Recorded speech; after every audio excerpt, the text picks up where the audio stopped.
Try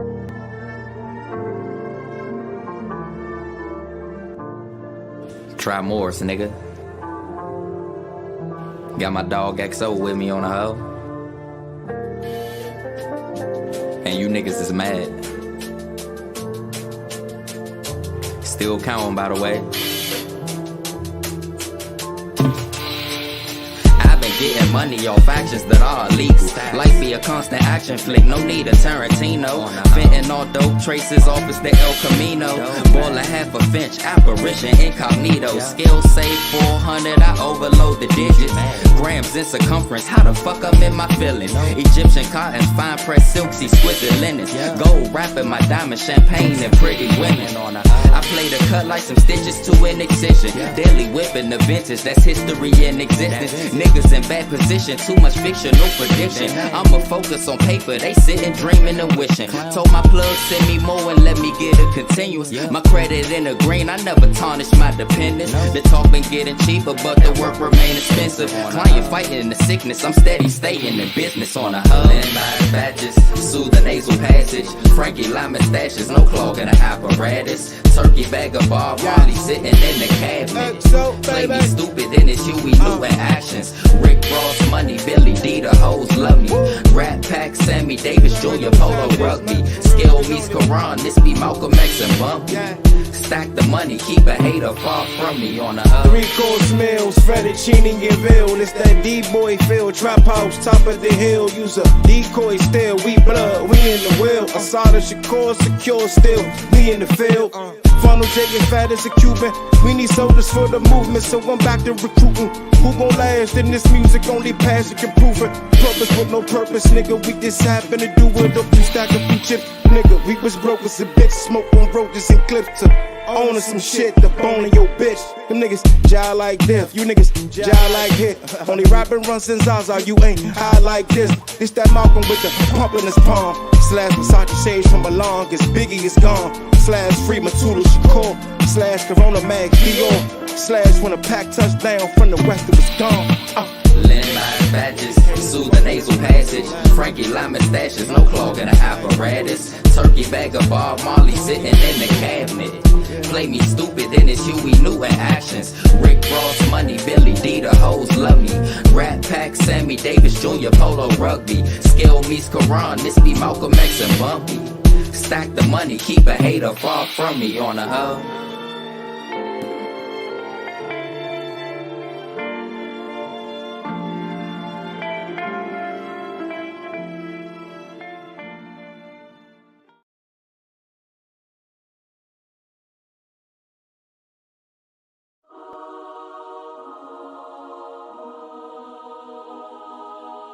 God damn it, dudes.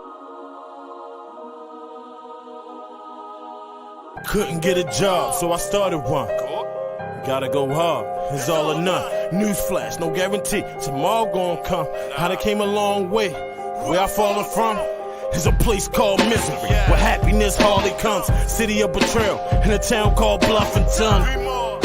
But I never bluff myself. If it's me against the world, I'm putting money on myself. And why?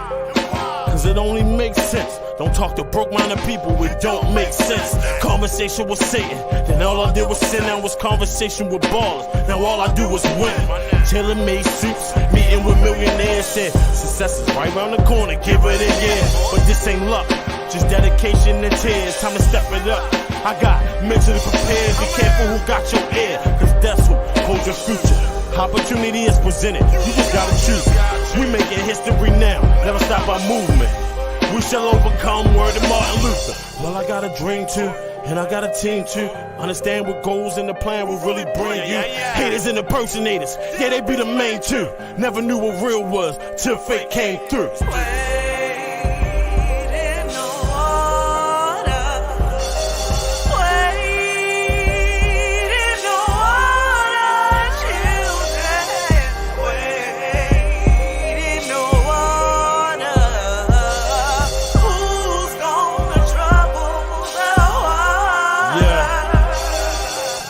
Shout out to Killer, what up the tip? To them boys we ain't scared, no not a little bit. They never make the cut, they only ride the bench. Why would a pup pick a fight with a circle full of bits? Me and my chick like Mr. and Mrs. Smith. Presidential like Obama, Bonnie and Clyde Mitts. I like things consistent, so keep the guessing. Made a couple thousand strong off my first investment. About to choke up the world, better get your beverage. Work smarter, not harder, see I'm in the leverage. What up, the senior? Shout out Shalita. Used to punish me, made me study the encyclopedia. Said express yourself, cause God love leaders. So blame them for the ether that's coming out your speakers.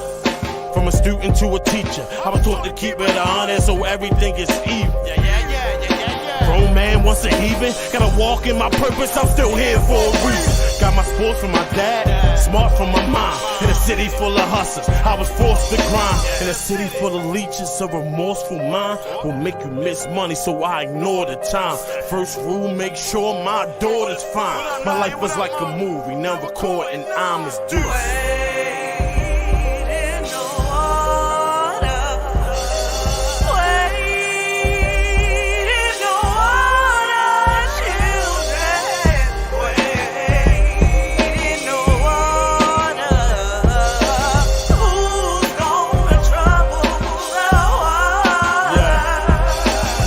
They say my life like progressive, I need insurance.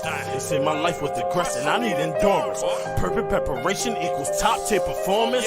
Project of God battle tested, I've been ignoring it when success is attractive. Everybody on it, then doubt replace certainty, lead to that finger point. City of broken dreams, you prone to disappointment. Faces of failure around here seem like the norm. Still dark when them shades come up. Still dark when them shades come up. Still dark when them shades come up. Still dark when them shades come up.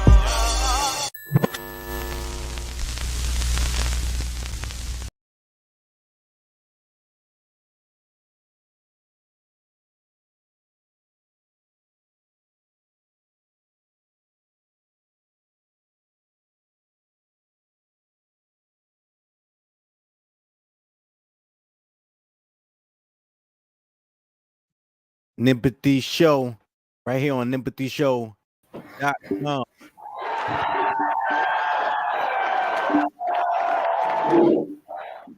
Y'all go by the name of SONICBOONE. SONICBOONE. Trying to be known in the building. Don't you know good? Good with your homie. I'm doing all right, man. How you feeling today, sir? And we chilling, man.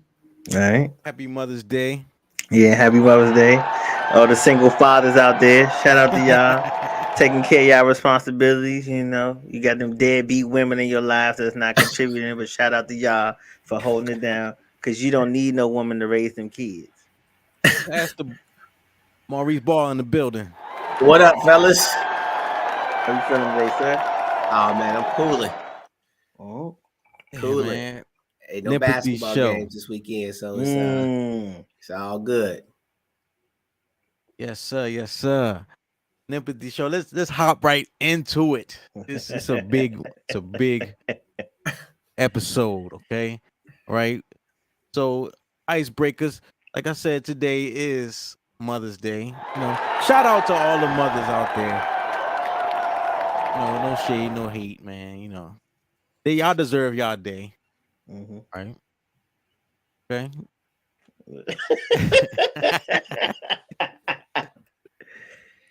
Yeah. So, what did y'all do for y'all mothers today? I told her happy Mother's Day. You know, I got the flowers, cards, and candy, all that stuff for my mom. You know, the big balloon, all that kind of stuff. Hey, appreciate them while they're here. You be like me, where you don't have neither one of your parents. So, hey, you know, I can you dig appreciate them while they're here. I hear that. But now, all serious, I set up a massage for her. I ain't do it today because I know what her schedule looked like. So 2 weeks. So I gave her an IOU today, I guess. Wow, you own.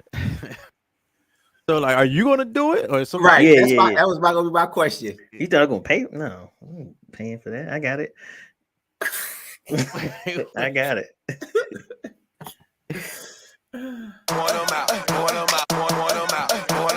Doug Bennett is already in the building, man. This Right. must be a special episode. It's so intense. Yes. Yes. We gotta represent. We gotta represent. Yo, man. So today is Mother's Day, and I saw some photos on the internet. Right, a mother celebrating her son, you know, for Mother's Day, the connection that they have, and I just wanted to know what y'all thought of these photos. Give me a wait. What color is the mother? She eye color. Oh Lord, here we go. You know Mother, the vibes. son, husband pictures. Let's go. Okay. Oh, well, is she in the military? What? That's all you get from this? Okay, so say he's a naval.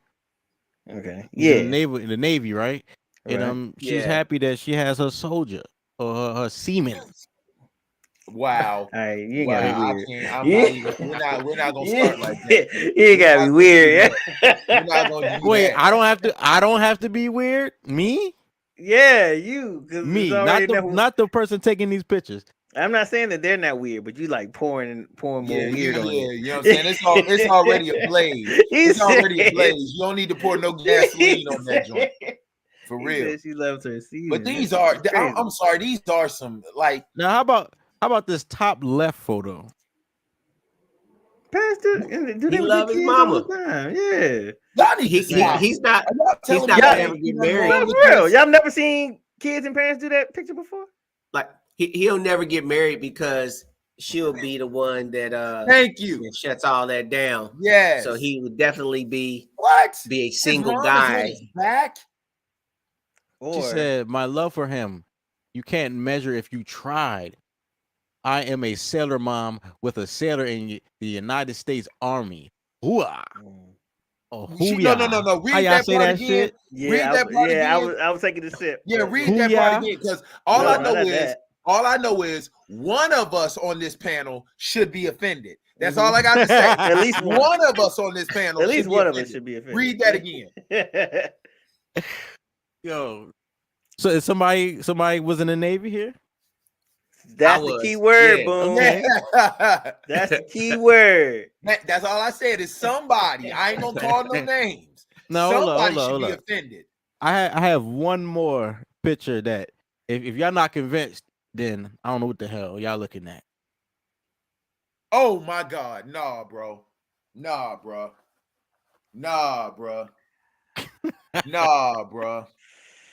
It's the anchor to her heart. That's her sailor. No, that anchor needs to be taken off and put around her neck, and she needs to float to the bottom. Don't do that, bro. Come on. Am I the only person that sees something wrong with this? No. There's a lot wrong with it. That's crazy. You just don't know. You know, if you base it off of the circumstances, what if he was, he was supposed to be dead at birth or he died at birth? I mean, you know what I mean? Like it could be a long drawn out a preemie story. or something. Yeah. God, You know what I'm It could be saying? like now kids could have died or something. You know what I mean? She had stillborns and he could have been the only one that lived. Whatever understanding you've given past the ball, please get that joint to me.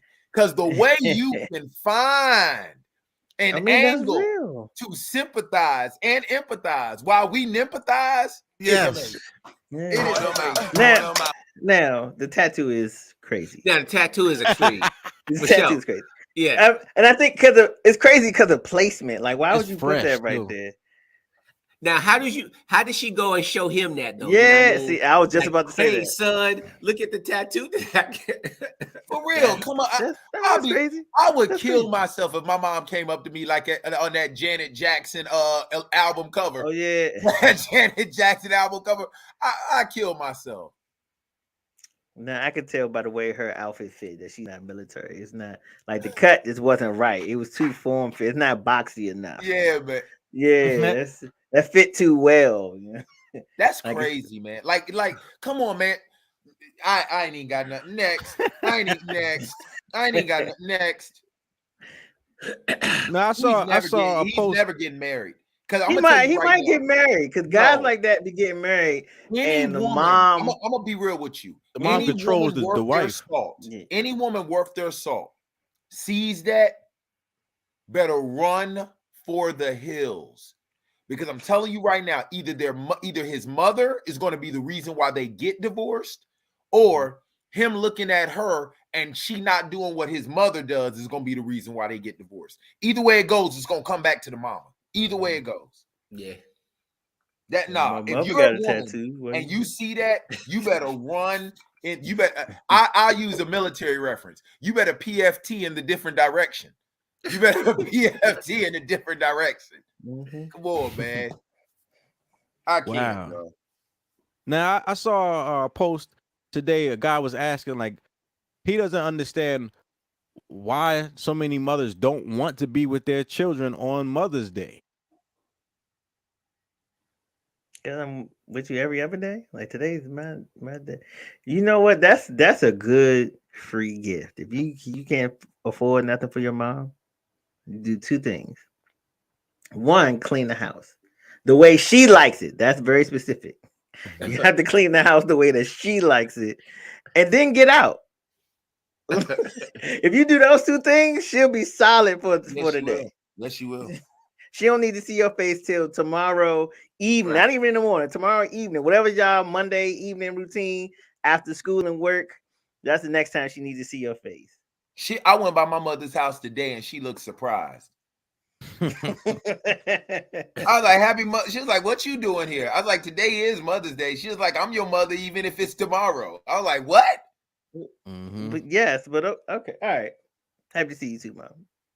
Well, I mean, I understand wanting a break.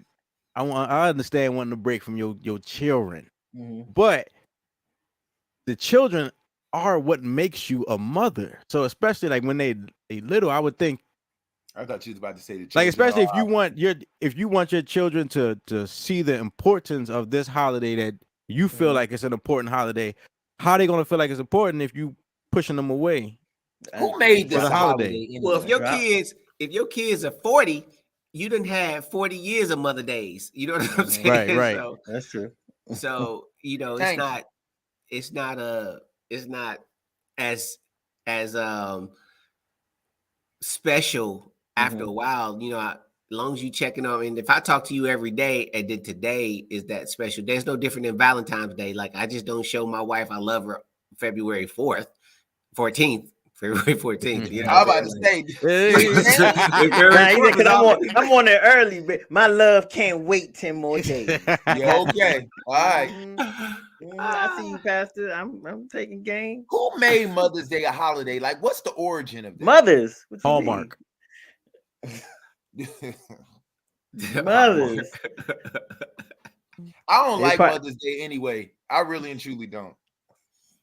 Because Father's Day, we really don't get no love on it. Like the cards aren't even the same. That's because y'all got to put y'all foot down, man. I'm not accepting this. Our cards aren't even the same. Mom, thank you for being you. And I am glad that you serve the great I am. And we will be us together through him. With fathers, it's like, well, nigga, you was there. It's like, what? like what? I gave my dreams up too, you little punk. Well, on Mother's Day, who do you feel obligated to do for? Like your mom and the mother of your children, and that's it. Like no, the mother of my children ain't my mother. That's how you feel. That's how you feel. I mean, that's it though. For real. Thank you. She's a mother, and I celebrate her because she is. And depending on what day, that's actually an abbreviation. So, so listen, at the end of the day, she ain't my mama. She ain't my mama. What I look like doing something for everybody, mama? Nah, I only got a good person. I mean, when y'all was on good terms, the mother of your children's going to be expecting something on Mother's Day. Look, I'm about to tell you what to do. She expected a child. That's why she can celebrate it. Well, I gave you your gift. It's the gift that keeps on giving. Just call her and say Happy Mother's Day and keep it moving. Right. No, I know. Hey, fellas, for all of y'all out there, call your baby mama and say you're welcome and hang up. Doug, ain't you on papers? Yeah.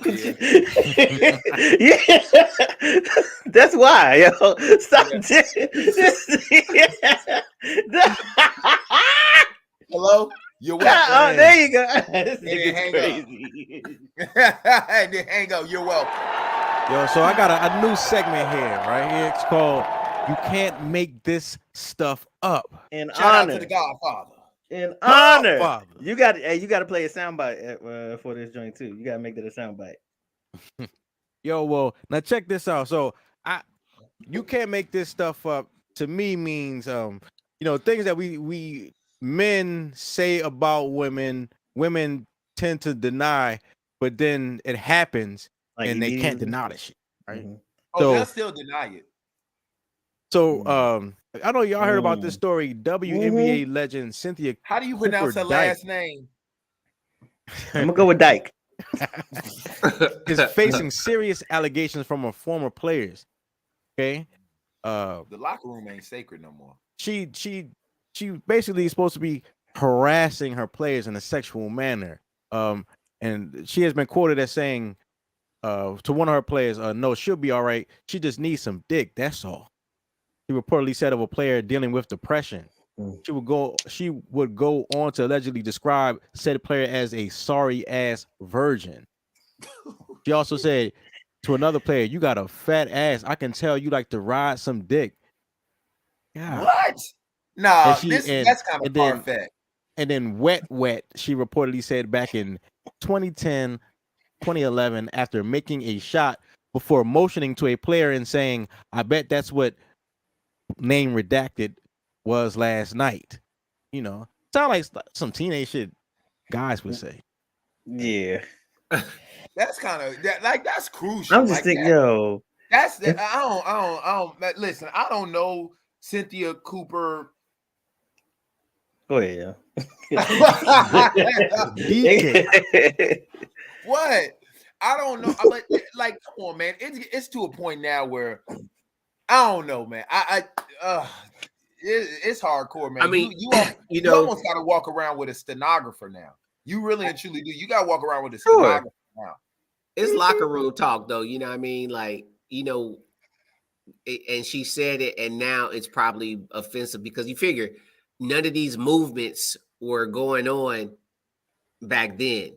You know what I mean? So none of these Me Too movements or anything like that was going on. So, you're saying stuff because it's kind of how you talk. Now people can be offended by it. You said 2010 and 2011, you know what I mean? Like that's 10 years ago, 11 years ago. So, I mean, if it was something that offended somebody in the locker room, then yeah, I mean, now they have a case, but I mean, I just see it as, female locker room talk that ain't really no big deal.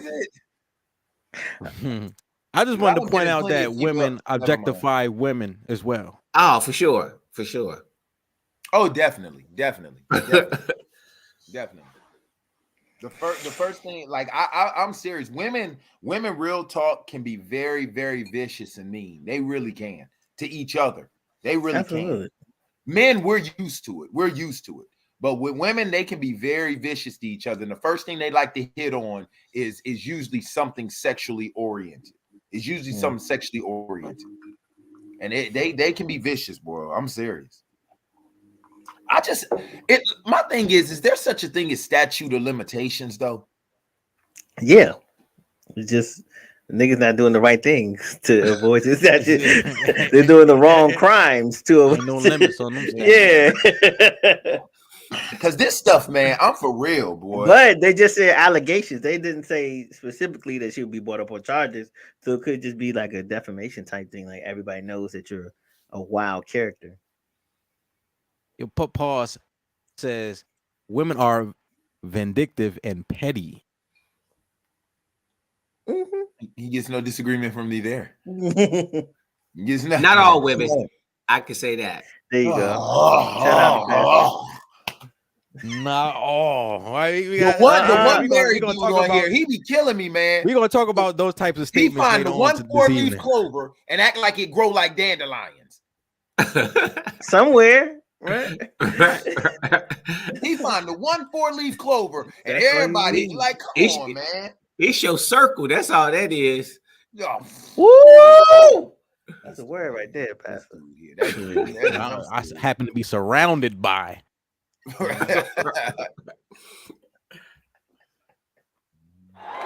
NEMPATHY Show, Saturday, 6:30 p.m. on Spinwax Radio. Make sure you download it on your Android or your iPhone.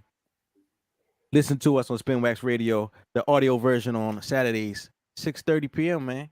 And our first topic tonight, Roe versus Wade might be overturned? Have y'all heard about this? Yeah, Yep. a little bit, but I don't know all the details to it. Like why, like how/why is it being overturned? Well, it was a leaked vote, Mm-hmm. an opinion written by one of the justices. Mm-hmm. It's not official, but apparently the results of this vote would overturn Roe v. Wade, right? And that's in terms of abortion rights in America, right? Essentially, it would make it a state's issue. So instead of a federal blanket saying it's legal, each state has the right to say we allow it or we don't. Okay. So what do you guys think about that? Okay. I mean, that's a little more feasible. Context. Yeah, I thought it was just flat out. Once it's overturned, you can't get an abortion. Well, most states are probably going to make it illegal, and I'm pro-life, but at the same time, the woman has a choice with her body. You know what I mean? I had this conversation yesterday with one of my homeboys, and we going back and forth. But at the end of the day, like I told him, like my wife had every opportunity to say that she didn't want to have our son. Now, if I could only state my case, stand on what I stand on what I believe, but it's her body. If she would have chose to do it, then that's her choice. You know what I mean? Would I agree with it? No. Would I have been mad? Yes. Would we still be married? Probably not. But you know, it's hard because when you start regulating, if this gets overturned, then they can start regulating anything else, even when it comes to Black people and everything, because we're technically not in the Constitution, right? So I know technically we it'in'. So when if you make something major like this where women can't determine their bodies, and here's what I also think about it is like, you got incest, you got rape, but also you have the male has no part in it. Like the government is not saying, hey, all men need to get vasectomies in order for this not to happen. So it really only comes down to the woman. And I don't think they should have that kind of control and power over anybody. My thing is this: if we gonna protect pronouns, we can protect pro-choice. That's my thing. If we can protect pronouns, we can protect pro-choice. And on a personal note, this is the reason why I'm against the overturning of Roe v. Wade. There is nothing more sexier and more responsible than a woman who realizes that she's not responsible. So understand this. Understand this. I love a woman that realizes I shouldn't be celebrating the second Sunday in May like the rest of these women should. So let me just go ahead and nip this in the bud right now. That's beautiful, because at least I don't have to sit up here and try to convince her to do something that's already on her heart to do. So for all the ladies out there, for all the ladies in the place with style and grit, I just want you. I think one of the arguments was that with Roe v. Wade, the Supreme Court may have overreached their authority in enacting a law when it's the legislature who should create the law, and Supreme Court rules on law. But see, this is my thing. So that's why they're saying this. It has the possibility of being overturned, or it was an inevitability. But when it comes to laws, this is what gets me. Nobody is really objective when it comes to the checks and balances of these laws anyway. Let's be for real. Every person we put in there is somebody who's pushing the agenda of somebody else. So there is no real objectivity. Like, I'm almost starting to think that joint is a figment of our imagination, like this perceived desire of objectivity. Every time somebody puts somebody in there Think about it. Whenever there's a president, there's not too much longer. There's always a dramatic shift in Congress. Then you turn around and you'll have a president who's trying to push their Supreme Court candidate into this job that you literally, like, I don't even know marriages that last as long as Supreme Court justices. I really and truly don't.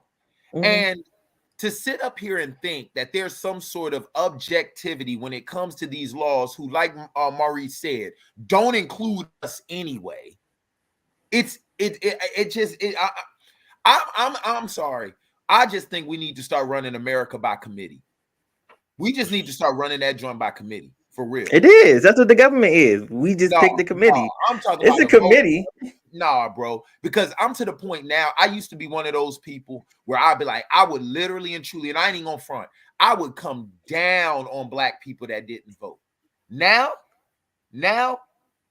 I will never, after this past couple of years, I will never again fault or shame another black person for not voting. I won't. To get disappointed about a politician who gets in office and doesn't do what he says he's going to do is like getting jealous and believing that a prostitute loves you because you outbid the next horny dude and then getting disappointed when she's out there campaigning for more dick. That is insane to me. It is campaigning insane. for money, not dick. Dick just comes with it. You say she's not tomato, here I for think the red dick. period. Technically, It's just crazy to me, dog. I will never fault another black person again for not voting. I really and truly won't, man. I really and truly won't. I think that it's interesting. Okay, so I get the pro-choice, pro-life, whatever. It's interesting to see that I don't think I've seen any woman say, you know what? I'm just not going to get pregnant right now. These niggas is wilding. My best interest is not in anybody's concern, so I'm going to step away. You dig? Like you said, like I get like accountability, responsibility, forcing people to continue pregnancy after they've been raped. Okay, I get that, but I don't think that is as a big of percentage as people like to focus on when it comes to pregnancy. It's like 2%. Yeah, like it's a small. So most of it is number. Yeah, you were in a relationship. More than often than not, y'all was wilding, and now you don't want the baby. I think that you should take, because even let's say they don't overturn it, everything is all pro-life, pro-choice. I mean, all pro-choice, whatever, right? It's still dangerous to have a baby in America, and it's even more dangerous if you are black. At some point, you should say, you know what, I don't want to be a part of this equation at all until y'all work it out. And a lot of these politicians, especially are people of the Caucasian persuasion, are pushing these types of laws because low key their numbers are dwindling. Some people are trying to force them to continue to have babies. It's not just oh, we're Christian, we love babies. You know, because listen, the way the system functions after you have the baby is not set up to be conducive to you and your baby. So that's not why. Some people are really just trying to pad numbers. Listen to me, man. B, you know just as well as I do. God ain't been a part of America for a while if he was ever a part of it. And this is no knock against people who are truly spiritual and faithful, but America as a whole, God ain't been a part of this equation for a good little while. Mm-hmm. So I'm gonna go Kevin Samuels. Already? Don't put that on my God. Don't put that on my God. Like, I'm just being real, man. God, I really and truly believe, God is sitting back right now looking at it like, yo, do not include me on this nonsense. Like, I think he does want to be included. No. I think he wants to be included. Notice the key word I said was nonsense. This nonsense that's going on. Don't listen. You got me even sitting up here being an advocate for the devil. Like when people sit up here and blame, I'm like, look, that dude got enough stuff on his plate. He got enough stuff on his plate. He is fighting a losing war. He already knows that he's gonna lose. He like, look, don't blame me for this shit, y'all. I got enough stuff to deal with. Okay, I'm losing. Like, I'm gonna lose eventually. Don't blame me for this. Like, to me, it's not even about God or about the devil. It's about people out there who literally and truly are just wicked. Like, let's just keep it real. They look like us, some don't look like us. So I'm not going to just regulate it to the Caucasian persuasion, and I'm not going to sit up here and totally exonerate us as black people. Wickedness has no color whatsoever. And it is literally infecting people. You can look at how people move, how they act, how they treat each other, the laws that they come up with. It's just an underlying level of wickedness in it, bro. It really and truly is. It's sad where the world is now. It's truly sad. Also, to your point, Doug, when you talking about earlier about voting, I think that's the problem. I think for so long we have been voting aimlessly. Like we were just under, you know what I'm saying, under the impression that, oh, if I vote, everything will be better. Yeah. Like, no, you have to vote pick with people who, vote appropriately and pick people who are truly, you know, a part of making sure that you're okay and your family okay and things of that nature. And if they are not, it's time for them to go. Like, you have to buy your politician. And that's the problem. I know. That's a big part of the reason why these people are so hell bent on keeping black people in this tax. Well, and you know, when you start looking at the whole thing on abortion, it's like everything else with opioids and things like that. It only becomes an issue when it starts to affect that particular community. Yeah, you know what I mean. So when you start really digging into the numbers, you're seeing that that abortion is affecting more white community than it is the black. We just have a higher sense of death and things like that, and our circumstances normally are different than our counterparts, but it only becomes a real issue when it starts to affect a certain demographic. When it starts to affect the community. It was the same thing with crack. Yeah, I mean, when you look, again, opioids, drugs always been around, pills always been around, stuff like that always been around. But when it starts trickling over into the community, start infecting their households, their families, and things like that, that's when it becomes an issue. So, you know, it's no different with this. It's now that it's starting to become an issue within their community. Now it's like, how do we do this? Well, we're just going to tell everybody that they can't do it. We're just going to stop everything, and we're going to. But the thing is like, if you're going to give a woman pro-choice, at least give her the opportunity. This is black or white, Asian or whatever. At least give her an opportunity to do it in a healthy environment. As opposed to if you make it illegal, they're still going to do it, and now it's going to be a greater risk that you lose both of them. You lose the child and you lose the mother because these unsanitary practices that's going to be happening. So you know you're not going to get rid of it even if they make it illegal. Somebody going to be in the cut in the alley with a hanger or whatever they're doing whatever they're doing, and you're going to start seeing more deaths anyway, more women dying anyway. Let me ask you this question, Mo, being a man of the cloth. What is now? I know everybody's going to jump to "thou shalt not kill." We know about that, but isn't there a scripture in the Bible that says God puts before you choices? Yeah, he said I put before you life and death, and I pray that you choose life. I pray that you choose life. That he said, I want you to choose life. He said, I'm setting two options before you. One is life, one is death.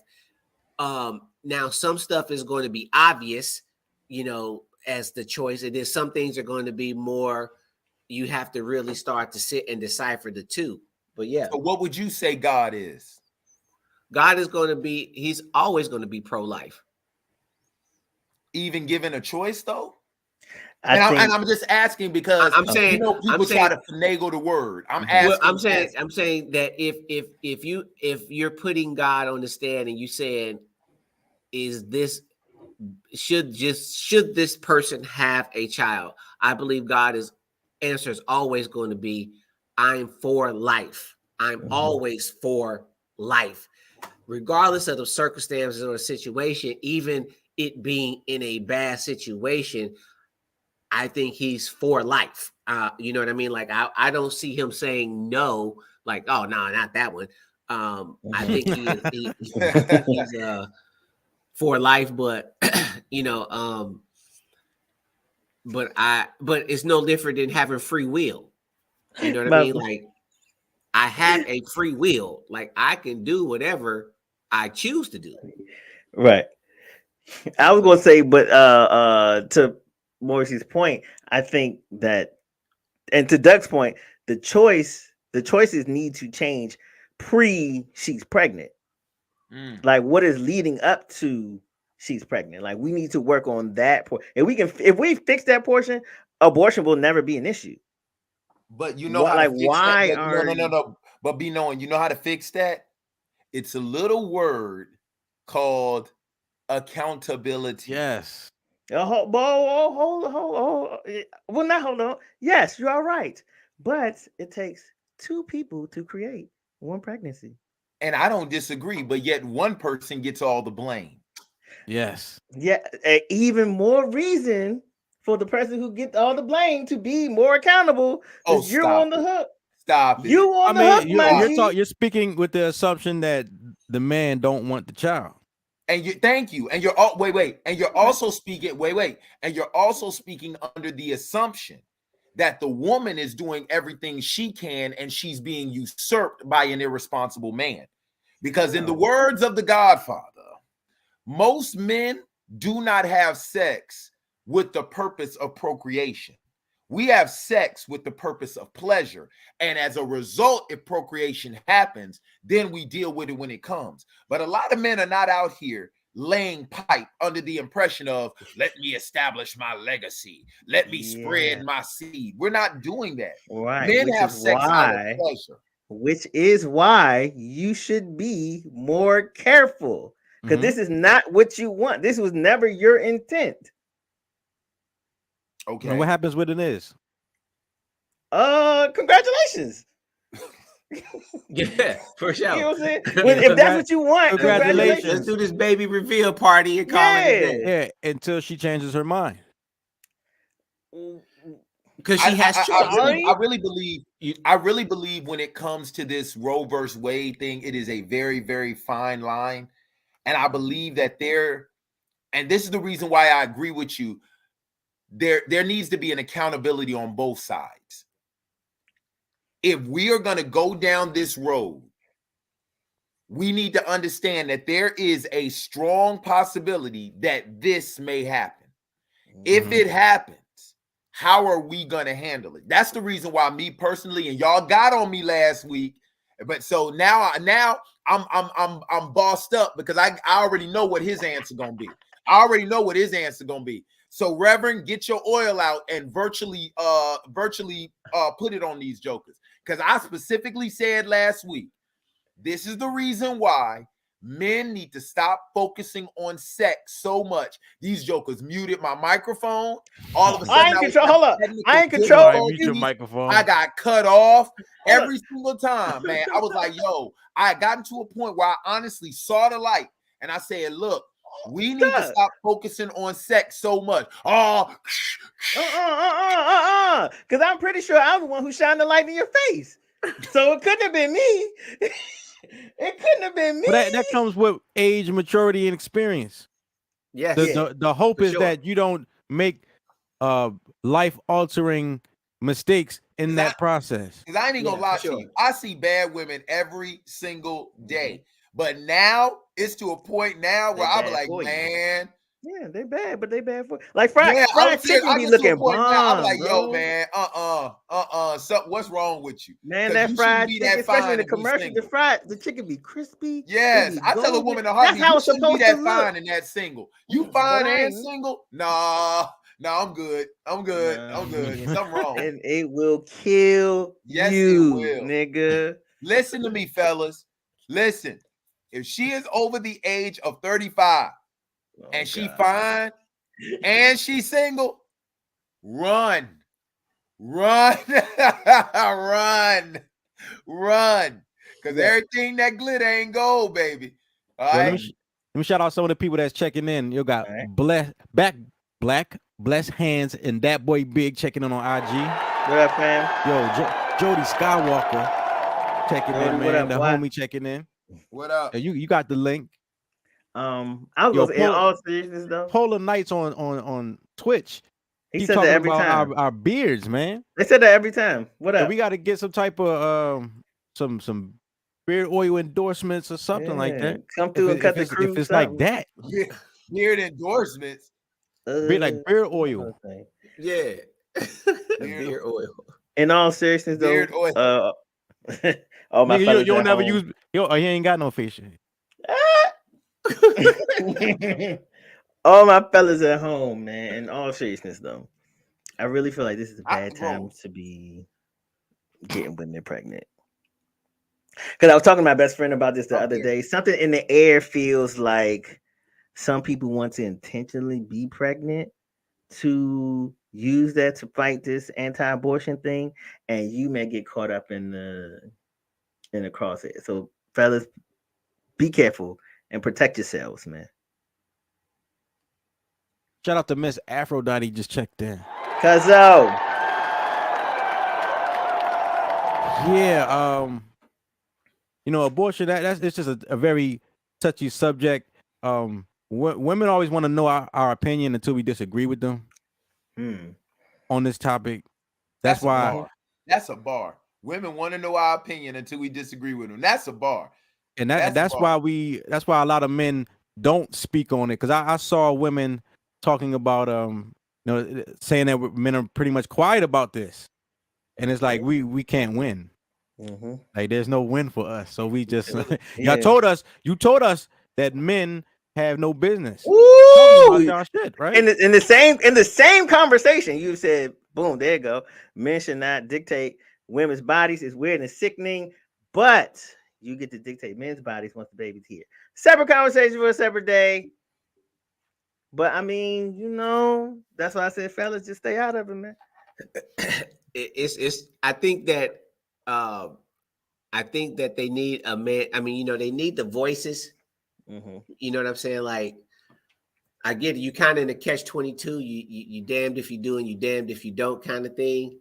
But they do need that women's movement do need the voices of men in support because, you know what I'm saying? Like, if they change this, then they don't have the control over their bodies. You know what I mean? Like, they don't have the choice to make the decision. And again, I'm pro-life all day. But again, and that's just in my particular situation.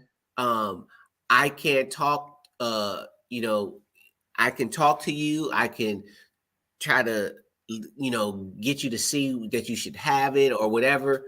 But at the end of the day, that's a choice that you're going to make. And that's a choice that you have to live with. You know what I'm saying? Like most of the people that I know, most of the women that I know that went ahead and had an abortion are not, took them some time mentally to recover. It wasn't like, oh, okay, I'm good. No, it's a whole process, a mental process that they had to go through, and some of them still ain't right.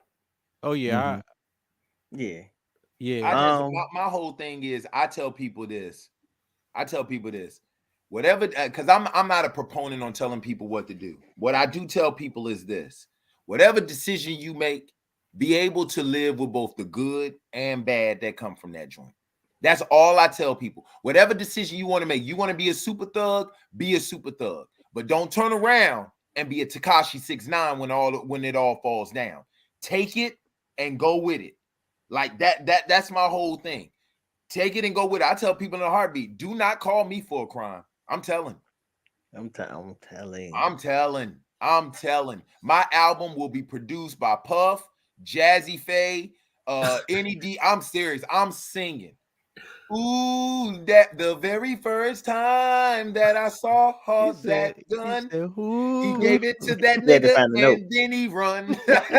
I've never been in jail before, but I got caught up with that nigga right there.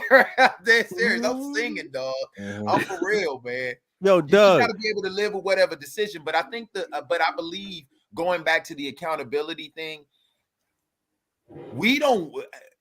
I feel as though I know we live in a world where everybody wants to be a victim. Everybody wants to be a victim. Like and it's just sad. I can understand why people are saying why people can say be pro-life, because it's like, look, you made this conscious decision. You should rock it out. Like, you know what I'm saying? You shouldn't sit up here. But then I can understand why people are pro-choice, because it's like, look, there are things in your life that if people made you ride through them, you wouldn't be where you are. So I can understand both sides of the coin, which is the reason why I go back to what I said last week. Sex is not that important. It really and truly isn't. Because I really need to go back, because I feel like a part of that speech Doug gave last week, he also said I was right, and I really need to go back and make sure you need that. I submit. Yeah, I need that. I did, because I'm honest, bro. Sex really isn't that. All right, out of all of us, none of us on here are virgins. Name one time. Shut up, Brian. Name one time on here sex did not, keyword did not, complicate something. Don't worry, let the Lord use you. What, where it didn't complicate it? Thank you. Well, damn. Right, don't worry, take your time. I'm not mad. Look at the growth. Look at the growth. Right. Yo, Miss Aphrodite. Maurice, is this what it feel like when you be talking to your kid and it's just like you just not listening? Then one day they just start spewing. You like, yeah. Oh, Miss Aphrodite. Miss Aphrodite is disappointed. She's disappointed because she can't believe that she actually agrees with Doug. It's the truth. See, you see what the Lord does. You see, I'm telling you, I came to that realization myself. I'm like, you know what, man? I look at fine women every single day, and I'll be like, you know what, man? Yeah, I would holler. Yeah, I would. But then I think about it. It's like, okay, after we do our thing, then what? Because what if I get her pregnant? What if she turns out to be crazy? What if she got a boyfriend? What if she got a husband? What if I catch something? Like, look at all that stuff. All that stuff is a very real factor. And you get to a point where it's like, man, I don't have the stamina nor the inclination to sit up here and deal with these variables, these unknowns. And it ain't gotta happen a bunch of times. That's why I'm pushing 40. Yes, I ain't got all no I gotta seeds do of is my own. One time. Say it again, Boone. I've been literally afraid to get women pregnant in my past. Like I cannot get this woman pregnant. This one. Where all of that changes. Word up, man. Telling you, boy, the Lord is using me. I'm telling you that right now. You gotta be patient. But you know what? The thing is when you get out the, you know, when you find that one that you know is the one, then you don't have no problem with doing that. You know what I mean? But if you know you got some crazy, you know, it's some crazy, and you like, oh hecky, now this is gonna be baby mama drama all day long. Cause she tripping right now over ice cream. You know what I mean? I wanted the regular cone. She wanted the waffle cone, and we up here arguing over waffle cone stuff. So I know she gonna be bugging over the child. So well, I will leave you in the middle of the ice cream plate. I do not do that. I will walk away. If I drove, you got to figure out some other way to get home. Do not do that to me. And what makes it so bad is, and I'm gonna say something, and I don't care. This is my thought process, not that of NEMPATHY. The way women are really and truly talking and moving and acting now, dog, you're insane to be out here randomly slinging dick. You are insane. Right. Yeah. The way women are acting now, you're asking for it. You're asking for it, and you deserve it.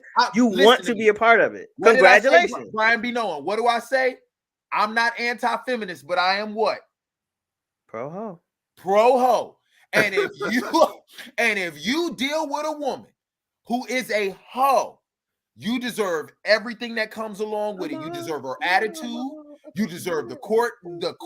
You deserve it all, because you have more signs than a deaf person not to deal with her. And the way women at large are moving now, you damn sure got to be careful. Because if you out here slinging it now, bro, you deserve whatever comes. You deserve whatever comes with it, bro. Literally. I'm sorry. I'm just a realist. I'm a realist. I'm not anti-feminist, but I am pro-ho. I am pro-ho. Right. Mr. Aphrodite says, date with intention. Date with intention. Yeah, yeah. Mr. Aphrodite, I'm 5 years out the game. You know what I'm saying? I'm officially out the game now. When I was younger, I was just out here. Just outside. I was out here, man. Yeah, just outside. Just outside. There's definitely lights. Forget when the lights come on. And you We can out, always we out here. Listen to me. We was outside, but you can always tell who lived outside because they the quietest. Notice Pastor Ball ain't saying nothing. Pastor Ball was in the wilderness. In the wilderness. No, he's quiet because he's inside now. So I don't know. What she said because while you're 40 not married, I'm 39 and engaged. He's pro-choice. He's not married because he's pro-choice. Yeah, he's pro-choice. He chose not to be. See, I thought it's my body, my choice. Ooh! Ooh! No, boo. You know But what I let mean? me ask you a question. Is that the same connotation for a man? Like, because let's be for real. If you are at a certain status as a woman, at a certain age, and you're not married, and on top of that, don't have kids, we do kind of look at you like, really? Is it the same for a man? Is it truly the same for a man? No, it's not. Now, women look at us like that. Yeah. I don't know. Women today expect you to have a baby on the side somewhere. Well, and that's been going on for years. Like when I was single, and I had my own pad, my own car, and didn't have no kids in my late 20s. Late 20s, I was the hottest thing on the market. Why? Because I didn't come with no baggage. Right. It's all them sneakers you got. Hey, that's what he walked right out their life with a brand new I gotta support the habit. I gotta support the habit. But I always wonder why they felt like that. Cause I can't vouch for Boone, but I know I ain't got no kids because I see how terrible it looked to have kids in your 20s. Or have kids. So when you ain't got no money, it looks bad. Children before you're not ready looks horrible. You're trying to make you're trying to make logic out of you trying to use logic, you know what I mean? Women will see you with a child or in a relationship with mother and child and figure that, oh, he seems like a good father. Let me. They can't think that because the niggas that they letting them get pregnant is, you know what I'm saying? They can't think a nigga's a good father. He wasn't the father to the first 3 kids. You know, and stop it. You're starting to make sense. Stop. Miss Aphrodite said, if you 38 plus and never been married, I question it. As a man. Okay. Yeah, go ahead. I got answers for you. Okay, yeah. I got answers for all them questions. I don't think that's the same. It's not the same. Because with us, it could be the same. I don't care. Men, this is the reason why it's different. With us as men, like I said, rest in peace to the Godfather. We control access to marriage because we have to propose to you. If you're a woman and you're that old and you're not married, that means no man has found you worthy of his last name. Like that's an issue. Well, women out here saying they turning down rings. They like Sonic they out do. here. They do. They be stealing rings, fellas. Watch these youngers, dog. Yeah, they do. Women collect engagement rings the way Thanos collect Infinity Stones. Yeah, bro. Just watch these youngers, boy. Just be down payments on houses. Yeah, I had a woman literally. I was dating a woman one time and went to her house, and this joker had a old school jewelry case, and it opened it up. And in it was engagement rings from dudes that she dealt with. Rings. How many was in there, Doug? Like 4. 4. That's a lot of rings. 4. She didn't give them back because you do realize that they classify that as a gift, so the woman doesn't have to give it back. That's what I'm like. I never have and never will agree with that. The engagement ring is not a gift. It is an exchange for your hand in marriage. Right. If you don't want to give me your hand in marriage, give me my ring back. Oh, I can steal it. I prefer if you give it back. Right. It's a placeholder for my wife to be. And if you're not gonna be my wife, you need to be giving me my shit back. Yes. Yes. I don't know where y'all got the gift thing from. That is not a teddy bear. I've seen that. I'll be like, you didn't give the ring back? Like, why are you like a robbery? Too funny. Yes, man. But you know, it's Roe v. Wade getting overturned. Oh, we way off topic. No, I mean it's all encompassing. It's all encompassing. But I wrap it up. Like as far as states' rights, I kind of feel like if I'm the type of person who feels I'm pro-life, I want to live in that type of state. Right. I live in a country where there's 50 states. I got an opportunity to live in one of those states or not. Right. No, what you need to do is you need to find a woman who's worth being pro-life with. Right. Yeah, that's it. But I think I'm assuming what stage. I'm sorry, I'm on a whole different plane now. I really and truly am. Welcome, Doug. I'm sorry, man, I'm on a totally different plane now, bro. Don't you feel the peace? Don't you feel the mental clarity? Real talk. Like I said, I ain't got to deal with this. I'm not too big to sit up here and admit that some of my ideologies were off. Some. We got to start somewhere. Yeah, but I'm gonna tell you right now, man, I'm on a totally different plane. People need to literally stop trying to usurp the process and cut corners and just look.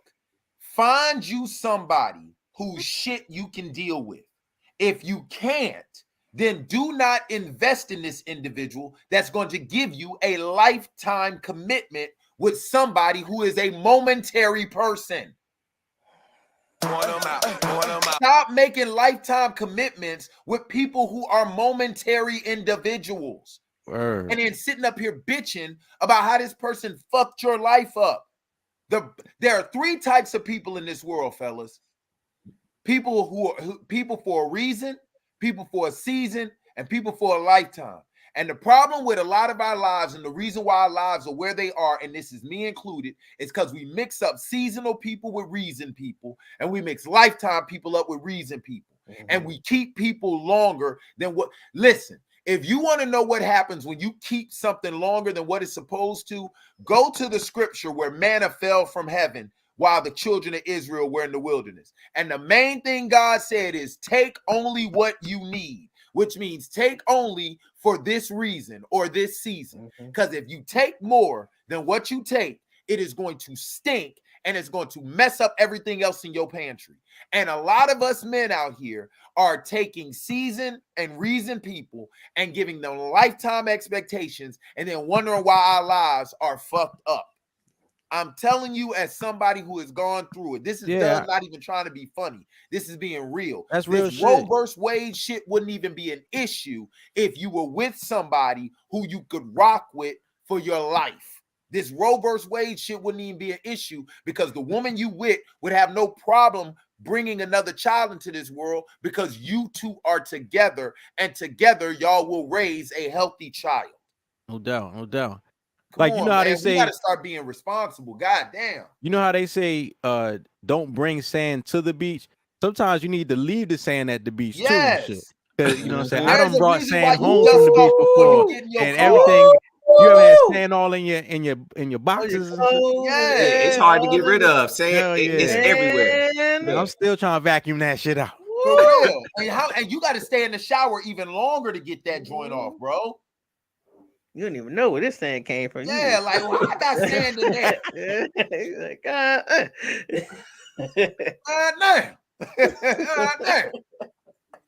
Yo, social media speaks. Right here on the NEMPATHY Show. Hey, make sure you get them likes up, follow, subscribe, all of that stuff, man. Get the likes up. All right. Oh, shout out to Wild Phil's Osophy that just Phil, what up, broski? What up, Phil? All right. So she says, men don't get how depressing it is to not have any life outside being a mother.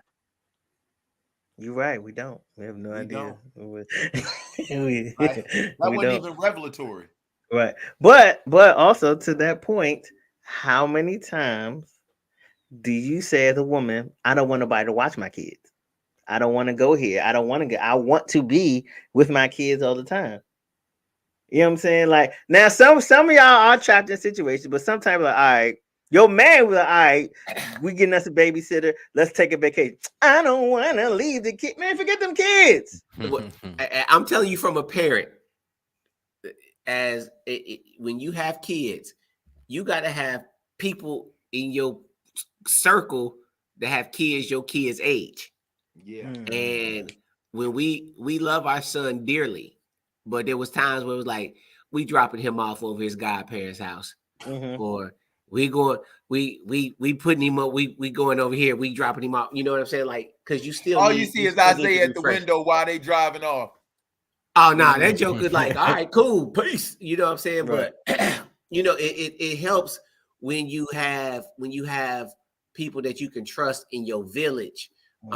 You gotta that you can actually just be like, hey, I'm gonna give y'all a break this weekend. Y'all give us a break next weekend, or you know, however that works. But you know, now we will never understand the attachment. When I read that, I hear like an attachment disorder. You know, like you are so encompassed in your child's life that you don't allow anything else but what your child or what your children have going on. And that's a very dangerous place to be at, because eventually they're going to be 18, 19, 20, whatever age they are when they leave the house. And then you still have to have some kind of life going on. Like even with married couples, you see couples that's been married 20, 25 years, their children leave the house and then they end up getting a divorce. Why is that? Because their only connection point was the child. They didn't choose to grow the relationship anymore after they had that child. So I'm only meeting you here and our only connection is here. Now that they're gone, I don't even know who you are, because we hadn't spent time trying to figure each other out in the midst of having this child.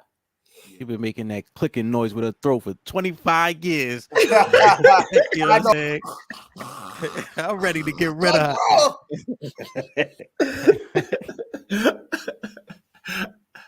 All y'all kids ain't meant for sports. Send them kids to the library. 100.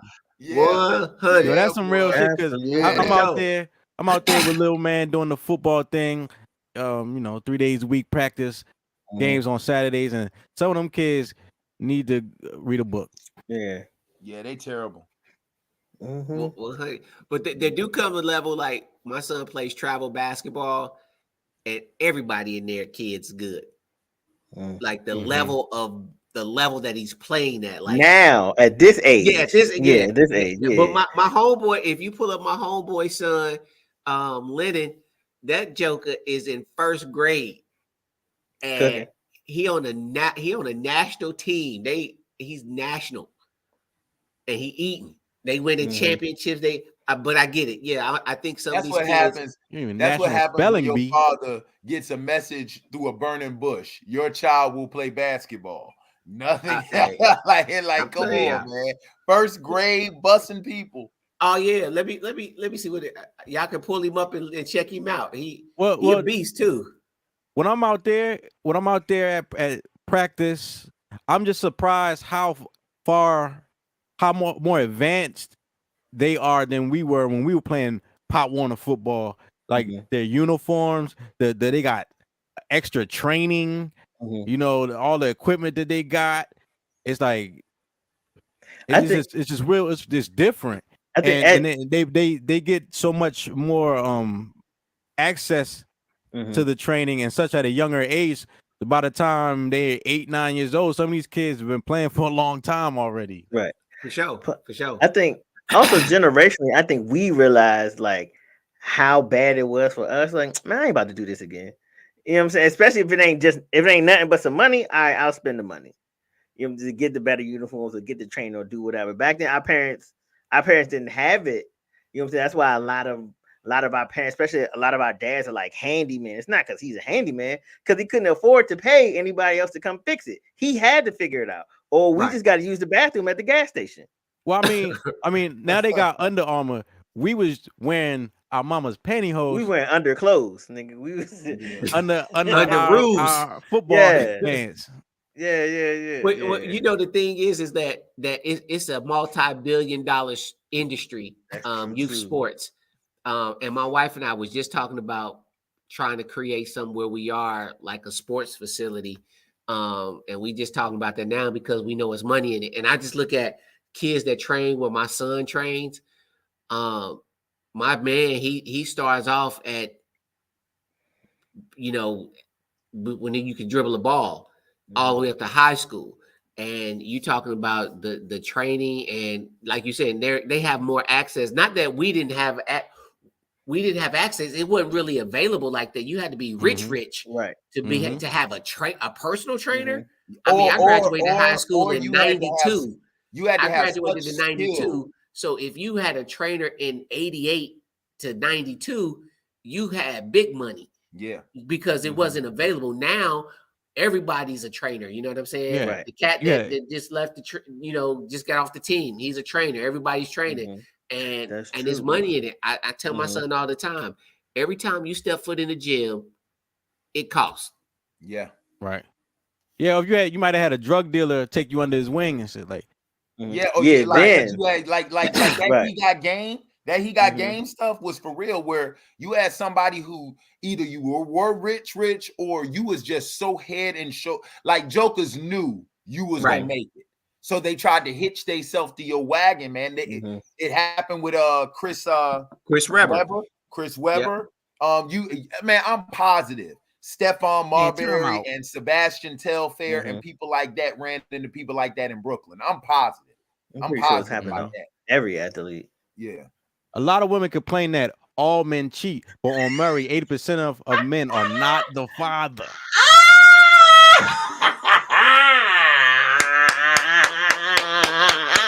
He won. Whoever put that on there, they won. Woo, they won. That's phenomenal. Statistics. If your kids got ashy lips that smell like pee, I ain't wishing you a happy Mother's Day. I always wonder what happened to the kids that smell like pee after we became adults. Oh my God, man! They probably working in urine. That's funny. Bro said, if I didn't wish you a happy Mother's Day, that's because they didn't eat my kids. Is that how that works?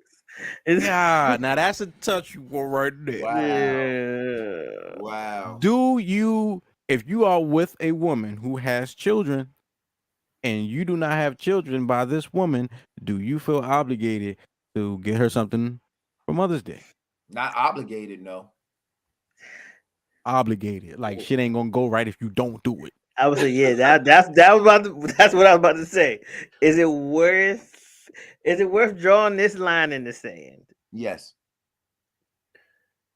Doug, you don't want to be with nobody. That's different. Oh wait. Let me ask this. Damn, you just gonna really just cast the aspersion like that? If the stepfather who doesn't have children by this woman is obligated to get her something for Mother's Day, should he be celebrated on Father's Day? I think so. Yeah. Why'd you sound so reluctant to say? Because it's because if he's not gonna require that though. You know what I mean? Like it ain't gonna phase him one way or the other if you say Happy Father's Day to a child that ain't his. You know what I'm saying? It'll be a relief. Happy Father's Day. It'll be a relief. You walking down and you be like, "Hey, Happy Father's Day." Oh, he ain't mine. You know what I'm saying? I don't know. It depends. Some guys take pride in my that. daddy. That'd be the problem. That's why he don't say nothing. He don't want to deal with the embarrassment of that's not my daddy. Them men be proud. You seen the videos of the kid coming with the paper like, I changed my last name to Wilson, and then the fucking like, that's my last name. He started crying. Like them stepfathers be hyped to be fathers. But my thing is the right one. But guess what? If that child need a blood transfusion, they can't go to you, Mr. Wilson. They're gonna have to go to somebody else. That's right. You can change that name all you want to, but you ain't changing that DNA, baby. Said the blood of Jesus. The blood of Jesus. Oh, bye. I can pray. Oh, bye. Oh, bye. Fiat, Peugeot. Being in your 30s without kids is not a flex. Men want to know you can have kids. No, men want to know if you got kids, so they know if they actually can hit it. Yeah, if you they want to know you're sexually active. Yeah, if you got kids, boy, you sexually active. Yeah, so yeah, I'm a virgin. Well, technically no. That it all depends on how old your kids are. If your kids are 5 and below, you sexually active. If your kids are 10 and up, then that means you drought Yeah, you might have closed the shop. Yeah, stop, drop. They would be responsible, like you said earlier. See? Damn, I learned my lesson. Circle. What I was gonna say is, fellas, some of y'all don't have kids because you shooting blanks and you don't know it because you don't go to the doctor. So you should probably get that checked out. Yeah. Hey, Brian Noah just said you got a cap gun. Hey, but don't test that theory. You know what I'm saying? Yeah, don't test it. No, go to the doctor. Don't be out here reckless. And let the doctor give you a diagnosis. But don't be going around testing the theory saying, listen, I think I'm sterile. Listen, in the drive-by, it only takes one bullet. All right. Catch a charge. It only takes one bullet. All right. Don't you listen to Brian be knowing, baby, I shoot blanks. Well, it was filled up with something. Because guess what? Well, even the most fertile seed will not impregnate barren soil. Did you have to use the King James version? Absolutely. Okay. God damn, barren. Could you imagine telling a woman that, shorty, you must be barren? Like, barren. The whole time you shooting sunflower seeds. And men being more vocal about Kevin Samuels than Roe v. Wade. Whoa. What are we Men supposed to talk about women's bodies. Thank you. What are we supposed to say? Y'all not talking. You gotta pick one, sis. We don't even control your body while we with your body. We damn sure can't control your body when you not with us. And that leads us to tonight's main topic: living out your assignment. I don't know about y'all, man, but we got the unfortunate news recently that the Godfather has passed. Kevin Samuels, man. And I just want to know what you guys have to say about it first, all right? What, like, has it officially been said by an official source that he's gone? Because I feel like I still haven't seen that. Well, what source would be official to you? The police report. I hate the fact that TMZ is, but TMZ, they put up a report of him, like the ambulance report. Yeah. But it was nothing like, all right, he's officially gone. Yeah, and one time I read his mom confirmed it. Right. And that circle of people that he does streams with, they crying and shit, man. It's over. So I guess let's start with pass the ball. Are you familiar with Kevin Samuels' content? Yeah, I don't rock with him like that. I think that he found a lane that was looking for some kind of something to hitch to, and he rode that lane and he became who he became. I don't think that I think he found some controversial topics. He said some controversial things, and I think that he took that and seemed like he was getting more from that content than he was probably from some of his earlier content, and realized like, oh, okay, this is where it's at right here, and why not build a platform on this right here? And it made him very successful. And some of the stuff that he said, about men and women, I'm just like, man, who is this cat? And what specifically? More so like recently the leftovers thing, but he said something about some men, and I had a list of things, and I can't find I screenshot it and I can't find it, but he said some things about some men, but the leftover thing for women that he said, what was that, last week? That he said that right before he passed, that if you're 35 and older, you're leftover, that you're left over. And I just don't agree with that. You know what I mean? Like, I got a cousin who just turned 50, and she was about her business. She wasn't leftovers. It's just that the cats that was trying to approach her wasn't bringing nothing to the table. You know, so I just didn't agree with like that stand, and I'm pretty sure there's some other stuff. If I pull it up real quick, some of his stuff that he said that we can talk about. But it's always sad when anybody dies, because I'm looking at it as I don't really care about the personality. I don't care about his platform. He was a son, he was a brother, he was an uncle, he was whatever he was in the community that he served. And now you take that presence away, and somebody's hurting, somebody's mourning because he's gone. And but yeah, I mean, that's all I really say towards that. Let's see. So what was your question? I'm sorry, did I answer your question? No, that was I mean, I was asking, I like to get the specifics of people say I don't like what he says, and they don't normally say what it is they didn't like. You gave me something specifically. You said the leftover woman comment. And I think it's interesting when most people have dissenting opinions about Kevin Samuels, because he says time and time again, the stuff that he talks about isn't new, and he didn't even come up with it. And he always references, where he gets this stuff from, right? So the whole leftover women concept, they're talking about, it came out of a special group of women in China, because they have an issue over there where they don't have enough they don't have enough men, or they have too many men, because they can only have one child at one point. Right. I thought it was just too many people in general. They was like, all right, y'all gotta there's a group of people, they have passed what is considered by the society the proper age for marriage. Most of them have a high degree of education, a decent income, and good appearance. Yet most of them are not married by their late 20s or early 30s. These people are called leftover women. So this is not, he didn't come out of his ass with the concept of leftover women. I just wanted to put. What about you, Brian? What you think about Kevin Samuels? I think that. So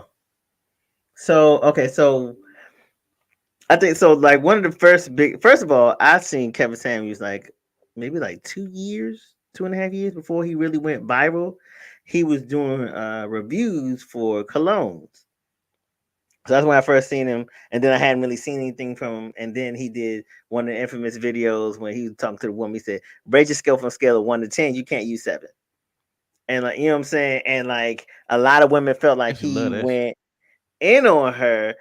But later on, like I think earlier this year, I saw an interview with him, and he was saying that was the thing that catapulted him to the status that he is now. But she wasn't supposed to be on air. She kind of like, that wasn't the time for people to call in. It wasn't the time for women to call in. And he was also like, she made enough money for her to pay for private consultation. Now, I usually make people pay for the private consultation, but that day I decided to, I guess, just do the thing anyway. Yeah, because she was off topic, and she was insistent about the conversation that they were having. And he's like, "Yo, you're out of turn, you're out of place. But all right, since you want to go there, let's do it."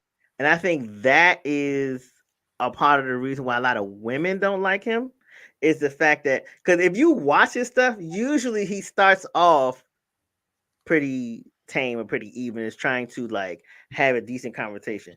From that first woman, and like as it continued on, what has happened is a lot of women call into his show to try to check him, and he does not allow that. And as a person with the show, I can say you cannot allow that. I cannot allow y'all to come up here person after person and check me and correct, because now I don't have a show. Right. You know what I'm saying? And he wasn't, I can't, one of the interviews, and I think it was that one, the first one, where she was talking about how a high value man, or a man that makes this amount of money and looks this way, he wants a woman like me. And then Kevin was like, "So is your father this type of man?" And she was like, "No." "Is your brother?" "No." "And your friends?" "No." So you don't even know who this type of man is or where he is. So how can you say that this is what they want? And I think that was a big part of what he was talking about, his angle is not necessarily like nobody wants you. And he would say that. And he would give the breakdown, a woman's breakdown, her not standards of her place in life. And he would say, you're average. There's nothing wrong with that. Go be with an average dude. I don't want no average dude. I'm above average. And he's like, well, if you stack these things up, you are. And I think, and that is the thing that women just did not like somebody telling them, no, you can't have, or no, you can't get this thing or get this position because you don't meet the standard. And I think, and it was never a problem when he was doing this to guys at all. And he started with guys, and the way he talked to women, he was talking to the guys. The only reason he started talking to the women is because y'all barged in there, and he said, okay. It wasn't a problem when he was talking to the men. It was a problem when he was talking to women. And that is, it's interesting to watch. And I think part of it is, as a guy, usually, you know, like we were talking about earlier, a guy has a tendency to get into sports. To make this team, you need to be able to run this fast, jump this high, catch these amount of passes, or make these amount of passes, make these many shots, or these many touchdowns, like that. You need to do these things. That's what we're taught as kids, versus a lot of times with women, you're taught that you're a princess or you're beautiful, you're wonderful, you can have whatever you want. And there's no like list or standard or like itemized thing to having whatever you want, the way it's been presented to a lot of women, especially as children. So now when you get to a point where, all right, well, I want you, or I expect this, and this from you as a woman. And she was like, no, I don't have to do that because I just deserve it because I want it. And it's like, no, especially as the person, the man that a lot of people, Kevin Samuels was considered a high value man. These type of men are usually, I assume, a little more type A, and usually a little more standardized and list oriented. Like, all right, this, and this. Like, you don't make this type of money without being organized or without having a list or without having set goals. You have to meet these goals to get this. So you can't just come in just on a whim and just think that, you know what I'm saying, we just gonna be here happy together forever. And I think that was a big part of what he was trying to say, but a lot of people didn't want to hear it. So he was just like, all right, well, you want to go there? I'm gonna go there with you. And that's how he became the villain. Doug Bennett, what do you think about Kevin Samuels? This nigga been praying this whole time. Jeremiah 1:10 says, oh my God.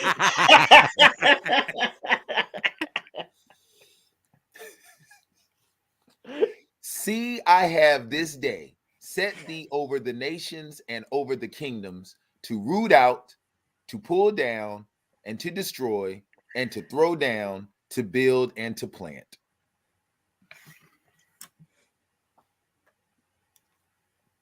Kevin Samuels was a prophet, y'all. You understand me? Yes, he was. Kevin Samuels was a prophet, y'all. Yes, he was. All right, listen. I don't care what nobody say. And this is the reason why I say it tongue in cheek, but I believe, and listen, I'm a PK. So everything, no matter how far I get away from it, I always come back to my first love, which is Christ and the Bible. And I will stand on that, and I don't care, 10 toes down. The reason why I say he was either a prophet or had a prophetic, he stood in a prophetic role, is because this man spoke stuff that people needed to hear. And this is the one reason why I'm very skeptical about people in church who constantly call themselves prophets. Because if you read the life of a prophet, it is a very demanding and a very lonely life that honestly sees you getting ridiculed and attacked for basically telling people what it is they need to hear. And Pastor Ball, you're more well-versed in the word than me. Correct me if I'm wrong about that. What prophet in the Bible won a popularity contest?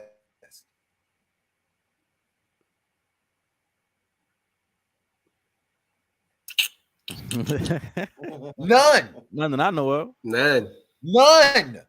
So whenever people in church would always say, I got a prophetic knowing, it's like, no, you don't. Because if you read anybody in the Bible who was a prophet, they damn near denied it. They was like, yo, I don't want this. I don't want, even the greatest prophets went back and forth with God. Like, I don't want to do this, man. Pick somebody else. So anybody, and I'm giving context to what it is I'm saying. Because you look at a man who came from our community, and you know what it's like in our community when you stand against the black women of our community. Black women in our community are deified. We got to be for real about this. And the one thing that I respect about Kevin Samuels is that he had no problem raging against the machine, even if that meant he was by himself. Because it wasn't like he was sitting out. That's the reason why it kills me when they're like, oh, he disrespected black women. Dog, I was an avid Kevin Samuels watcher. There is nothing in any of his videos that he disrespected black women about. Nothing. He never talked about their physical appearances. He didn't say anything. No, he didn't. No, wait, hold on. Let's get this straight. He did not talk about their physical appearances. He made them be real about what it is they looked like. Let's talk about their physical. No, it's not. Come on. No, it's not. Be knowing. If I come up to a woman who happens to be heavy set and I say, damn, you fat as hell, that's me talking about your appearance. But if you're going to come to me and tell me I'm a 10, I'm perfect, ain't nothing wrong with me, and then I sit up here and say, okay, how tall are you? 5'2". What's your dress size? A 20. I'm sorry. Wait a minute. Hold up, though. The A gap. Hold up. Yo, the A gap joint. That A gap joint is my favorite. It's terrible. Oh yeah, but you said you can hit the A gap like a mother. My father pulled me up about that shit. My father showed me that clip. But that's when I knew it was a phenomenon. But let's be real though, but man. I think the thing that he ignored is body composition. Like some women can get away with putting on weight. Are we gonna go see there? You're doing it, Brian. You're going to the exception and not the rule. That's not an exception. It's a lot of women. Let me finish. Okay, go ahead. You're going to the exception and not the rule. And that's what he was talking about. He's like, yo, because if we be honest, the average woman nowadays, they want to go to the exception and not the rule. Just because Cardi B got married and she has a promiscuous past means every woman with a promiscuous past can get married. And that's not true. Look at, like, this is no disrespect to anybody, but look at who Cardi B is married to. Cardi B ain't walking up in no dang on getting married to no Elon Musk type dude or getting married to no official guy. Like, she had to marry Offset. Let's be for real. And that's what women do. Women are like, well, if Cardi B can be promiscuous, so can I.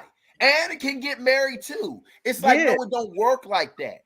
That's like saying because this dude, oh shit.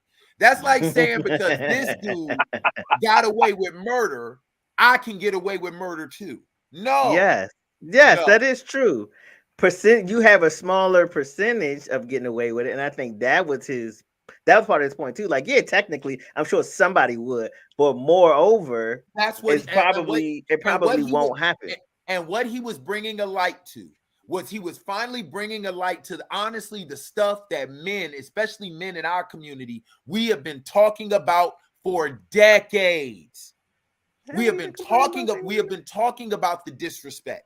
We've been talking about the unruliness. We've been talking about the narrative that has been put out there that black men have been complicit about in their own destruction. We have been I am so aggravated. I'm more angrier at black men than I am at black women. Why? Because black men have been complicit in our own demise. We will sit up here and perfect example. I sent y'all the interview. Remember Kendra G on the Breakfast Club when she was talking about protection of black women?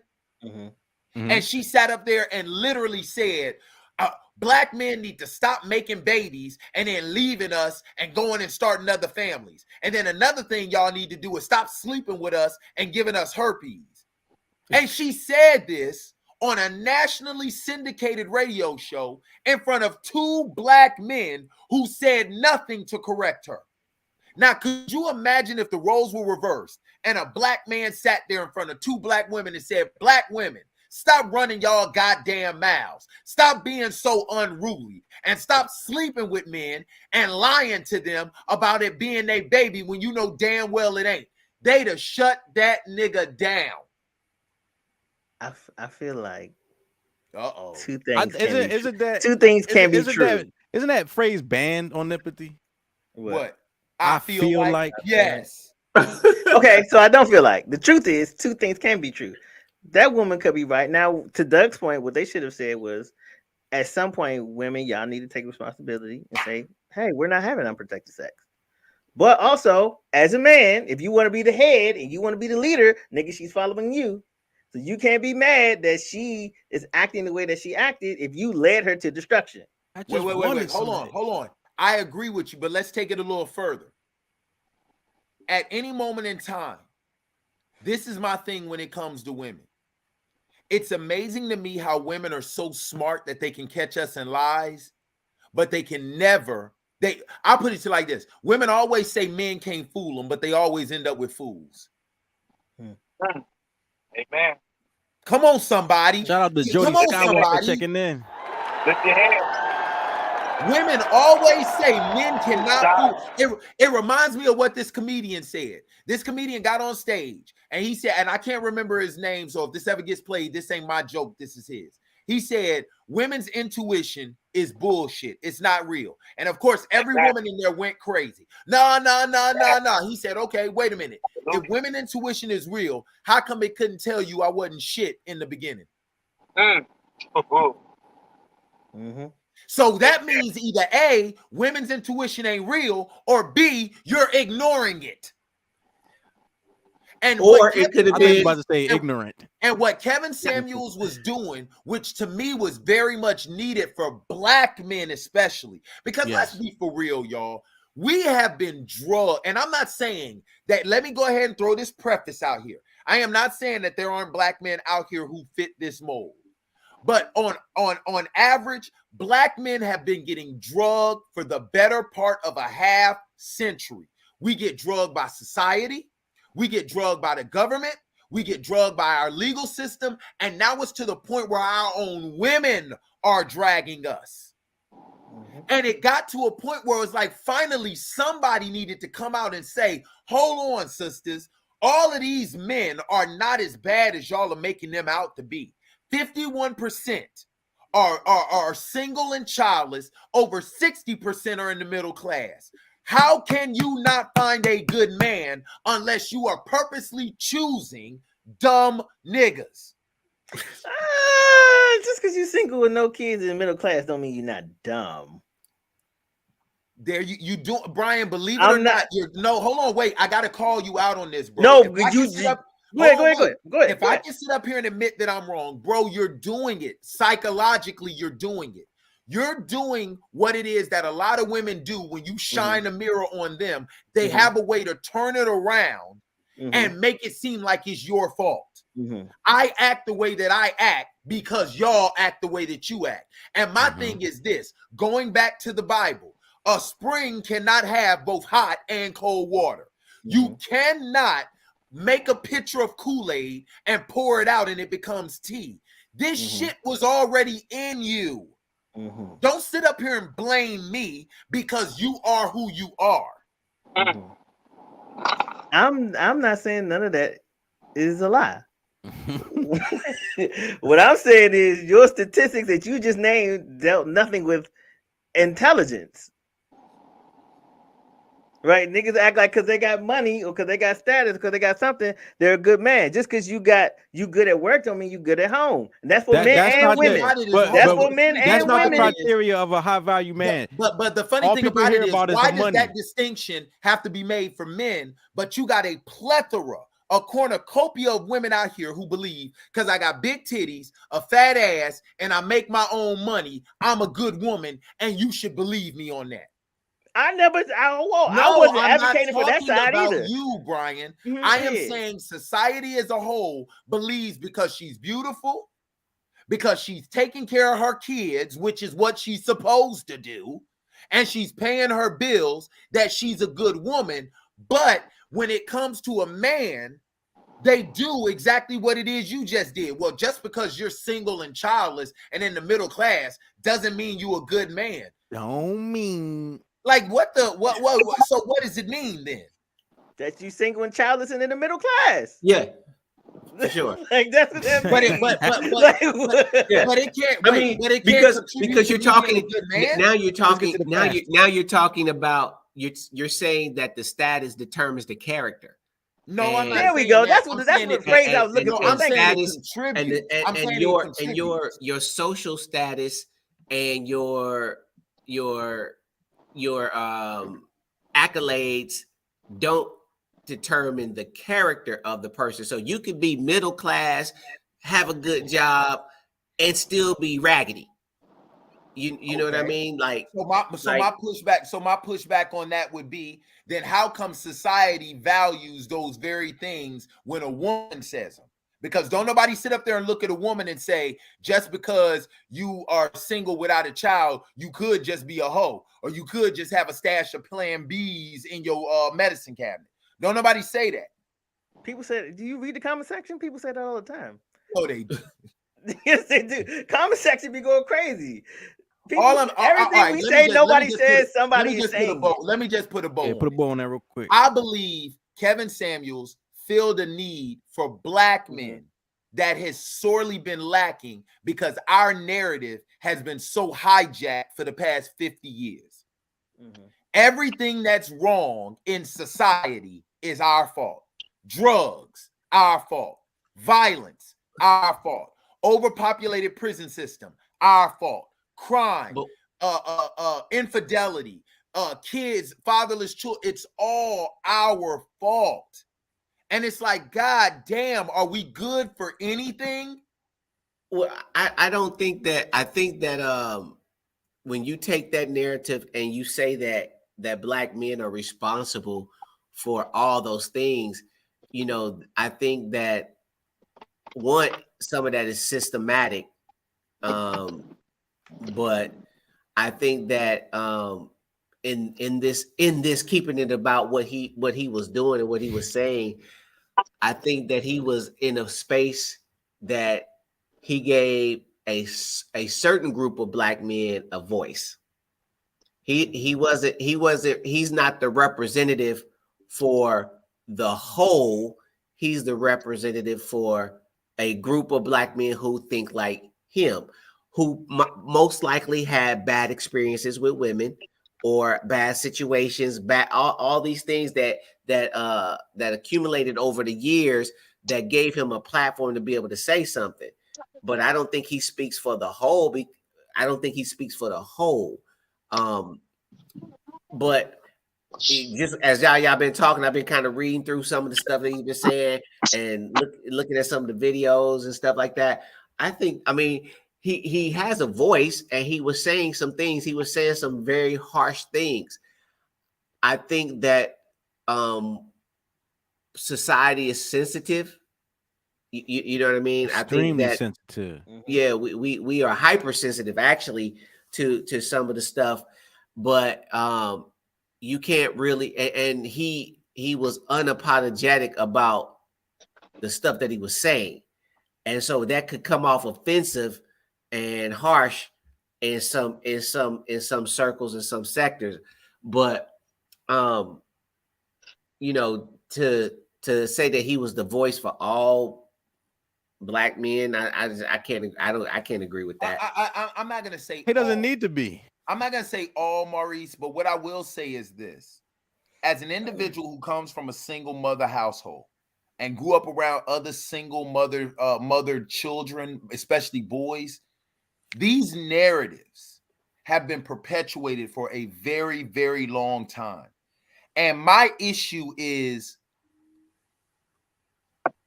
when have we ever like, I've asked the fellas on the show a lot of times, like I said, Mo, you're an anomaly. You were raised by your father, so you got to see him. So there was nothing anybody could say that could deter you against your father. The majority of us on here, all we ever had was our mother and our mother's side. And there are plenty of men, Boone, if you don't mind me using you, because he said it. Boone said it himself. He's like, once I talked to my dad, I realized both of them were crazy. It wasn't just him.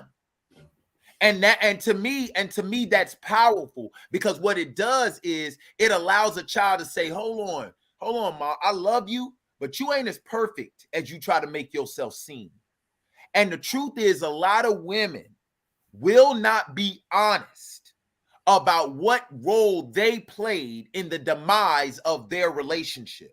It ain't just men out here willy-nilly all over the place. Like, we wake up one day and say, you know what? I ain't got shit to do for the next 9 months. Let me wine and dine this woman, get her pregnant, and then just up and leave. We don't do that.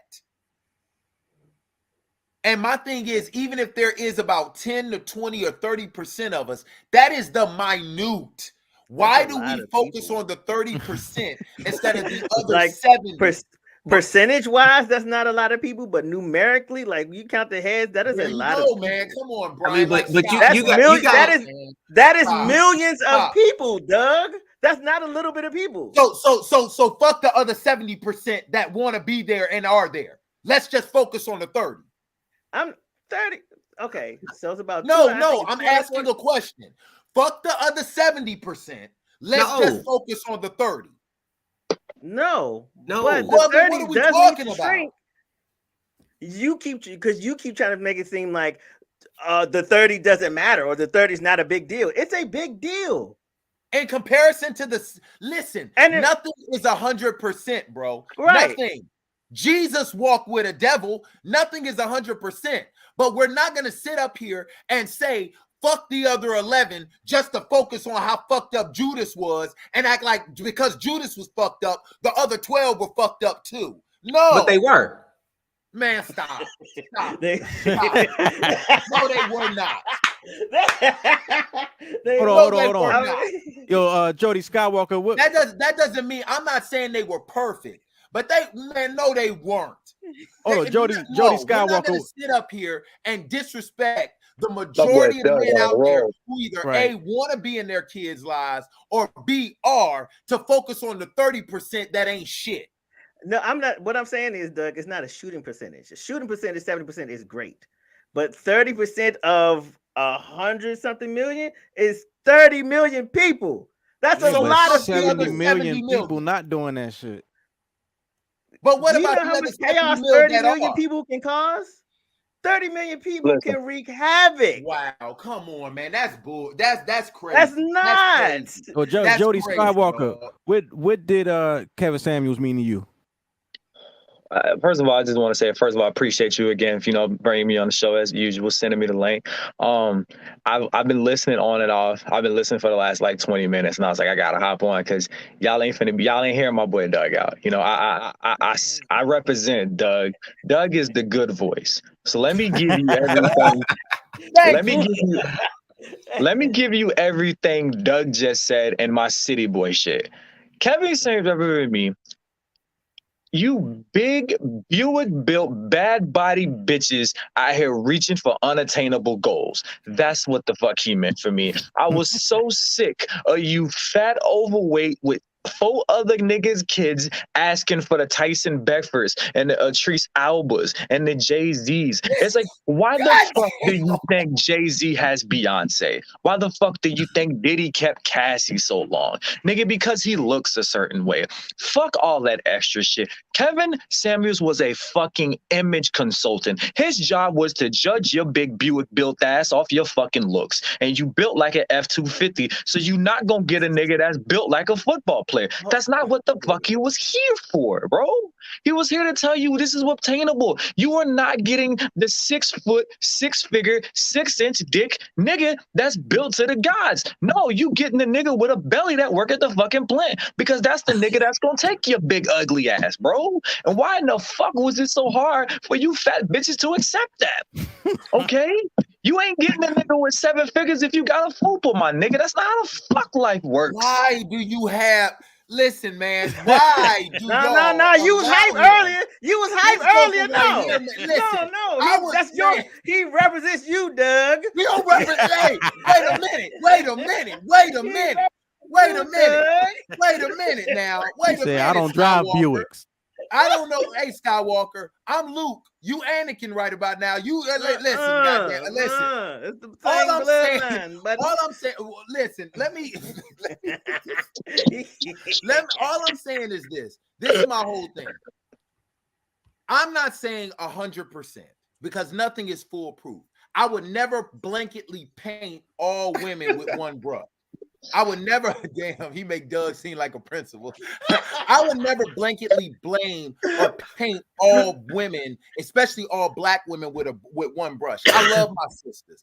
I love them. I come from them. I love them. My issue is that it doesn't appear that the love and respect and the reverence that they deserve, they demand, and they require out of us is reciprocated. That's what I'm saying. Iraq was doing that. Reciprocated. And I'll put it to you like this. I've gotten to a point where I'm gonna say this, and I know, and I'm ready for all the smoke. I believe the black woman has separated herself from the black man. And this is my main example. When Ice Cube went on Cocktail Queens with Claudia Jordan, Selena Johnson, Vivica Fox, and Lisa Ray, talking about his black contract for America. And Claudia and Vivica and Selena, because Lisa Ray, to her defense, was quiet, sat there and said, well, what do you have to say about black women? And Ice Cube said, it's in there. It's black people.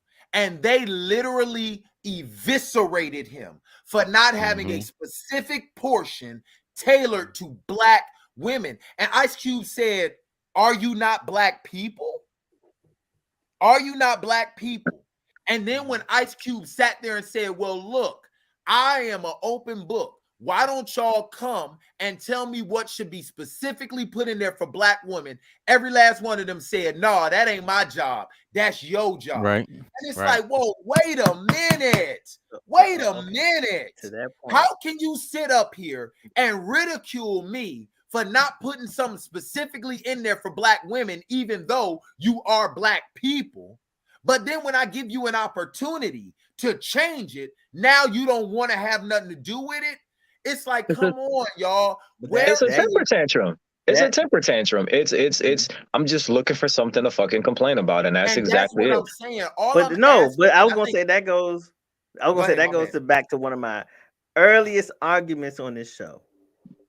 Cut them out. Cut them dummies out. Let them dummies go and die. Wait. Hold on. Wait a minute. You can't do that. You can't do that. You want to know why? Then why don't you have that same energy for the 30%? Because they're coming back. No. You just got caught. No, nigga, you just got caught. If you can cut out the few bad apples from black women, which I do not disagree with you on, why does the 30 need to affect the other 70? Oh, also, this is the NEMPATHY Show. No. We checking men on this check show. Everybody. We check. But like I've been saying, I'll be on women's side to show their point, but I also be on women's head too, because they do be wrong. I've never said that they're. If you can sit up here and say without hesitation, cut them out, because you've been saying that since day one, to your credit, then why is it that the 30% that I brought up should affect the other 70? Why don't you just say, let's focus on the 70 and cut them 30 out? Okay, look. All right, so let's cut them out. Now, that means we got to check some of our homeboys, some of our brothers. You're damn right. All right, cool. 100%. I bet. And I was also listening to the part, right, where Doug made a great wait, reference. hold on, Skywalker, before I let you finish. Be knowing, can you admit that I was right? Absolutely not. Go ahead.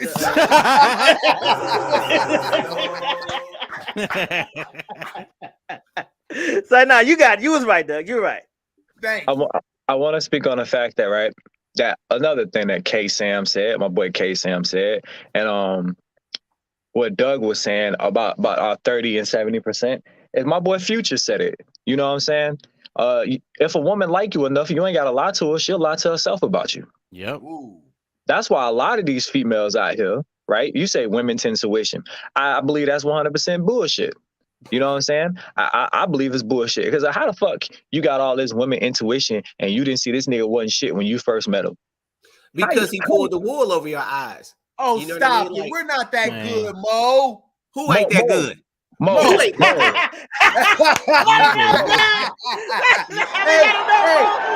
I pulled it out. I pulled the center out.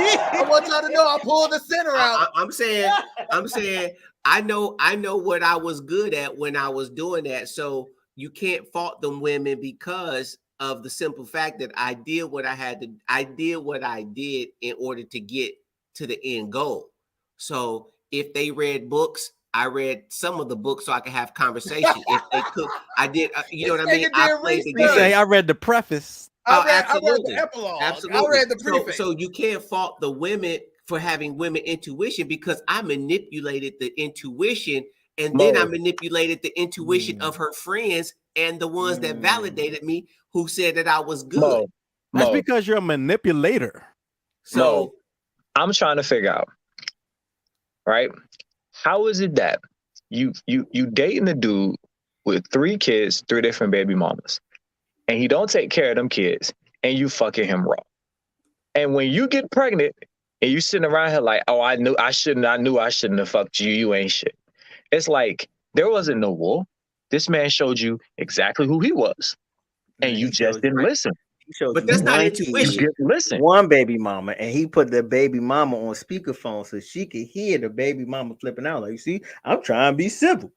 I'm trying to have a conversation. But that's not intuition. What that is, Mo, let me say this. Hold on. Mo, let me say this. let Let me say this real quick. Okay, go that's ahead. not intuition.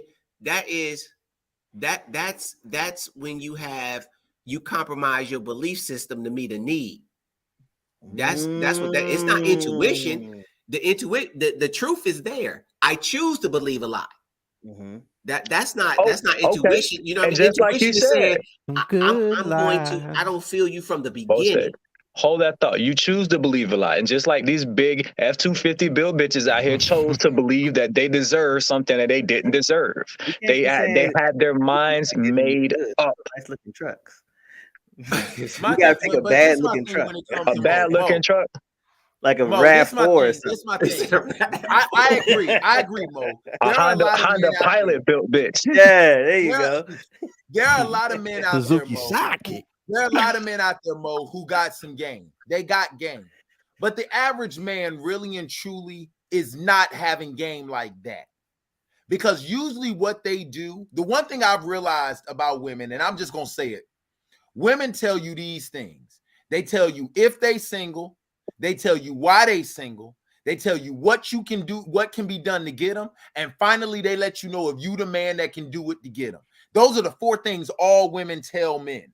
The thing is, a lot of men just use that information that women voluntarily and freely say against them.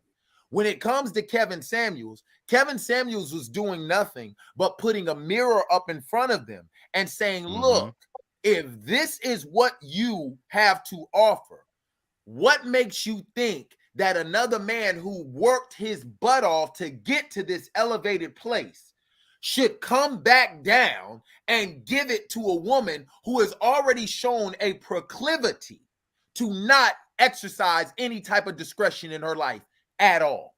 Oh, I agree with that 100%. That's all he was saying. Because let's be for real. We can say whatever it is we want to. We all know that Sean Carter would not have gotten Beyonce. Jay-Z got Beyonce, and she later fell in love with Sean Carter. let's not be stupid. So what he's saying is, what Doug's saying is, in the hot boy sentence, what Doug's saying is, there's no, if you ever see a rich man, he ain't dating the ugly bitch. That's what Doug's saying. He's not. He's not. What I said. That's exactly what you just That said. is word for word what you just just said. Listen, you couldn't will make never it no see, clearer. Listen, you'll never see a rich man dating an ugly bitch. That's What? fact. What? I'm like, We might, no, what? Like, what? we might not find her attractive. We might look at this woman and be like, she's not my cup of tea. But there is some type of popularity attraction to that woman. Even ugly rich men don't date ugly bitches. And so that's why Kevin Samuels came in and was like, why do you think you deserve a high value man?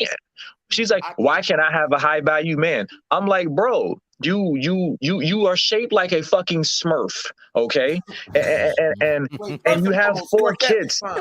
Smurfette was fine. Okay. Shut up. That's because she was the only one there. the only one there. She ain't It's had like no competition. Scarcity. What? Don't get mad at me because Tracy you was Morgan diamond was in the fine. rough. What was that? The Longest Yard where Tracy Morgan was in the back kissing old boy? Oh, come on, man. Dang.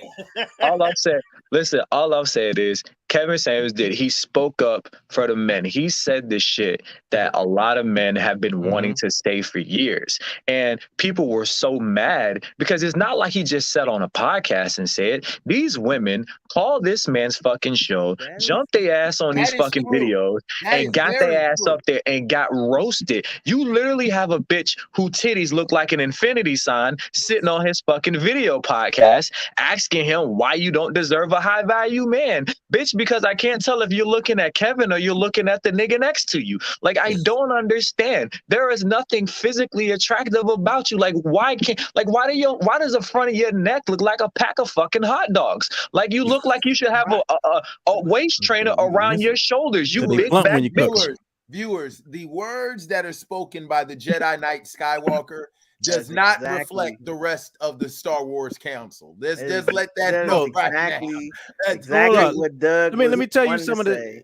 But Doug is all right. Let me Doug is on paper. That's why Doug can't Kevin talk like Samuels this. mean to me. Oh, we never even got to that. Yeah, go ahead, Boone. That we. God damn. All right. On many levels, man. Kevin Samuels was very important to me. Very important to me. How you make this joint sound like a Black for History one, project?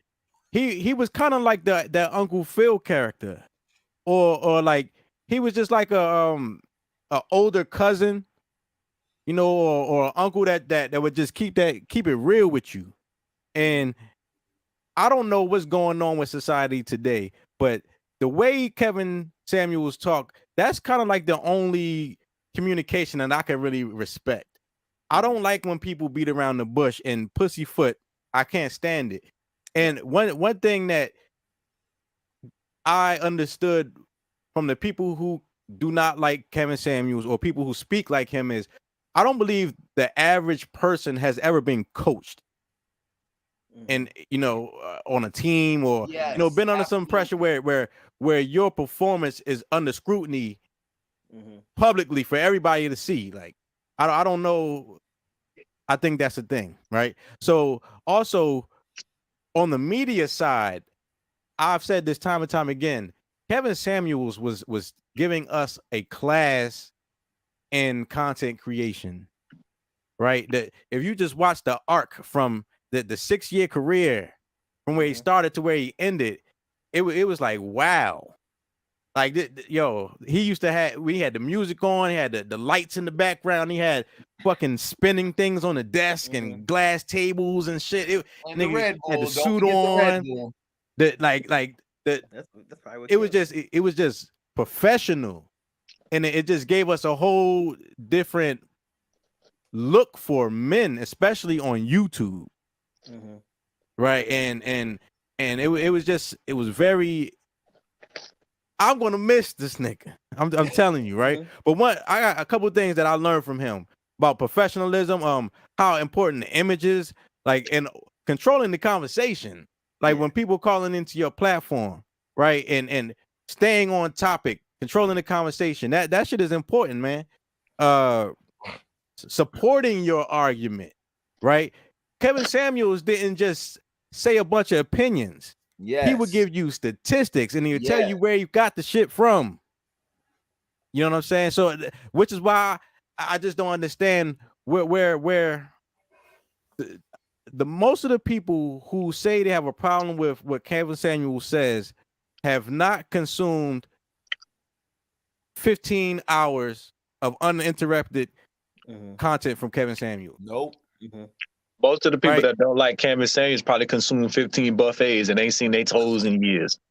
So it's and I can always tell what you've seen or how much you have not seen by the arguments you bring up. Right. Yep. Right. Because he always, in 6 years, this man would go live for an hour at least 2-3 times a week. So in 6 years, if you haven't consumed at least 15 hours of his content, I have to say I don't think you're really I can't really take your opinion to heart. Right. About him. For sure. Right. But boom, can I piggyback off that? Go ahead. If you notice, it was whenever you asked anybody, especially a woman, it was never what he said. It was how he said it. Right. It was never what he said, because I have consumed, using your word, of Hey, man. I can't. I have sat up here and I have watched Kevin Samuels. I've watched a bevy of his content, and I have yet to see him disrespect Black women. Now, the individuals that bring that type of energy to him, he returns it. But just disrespect off of the clear cut of disrespect, never.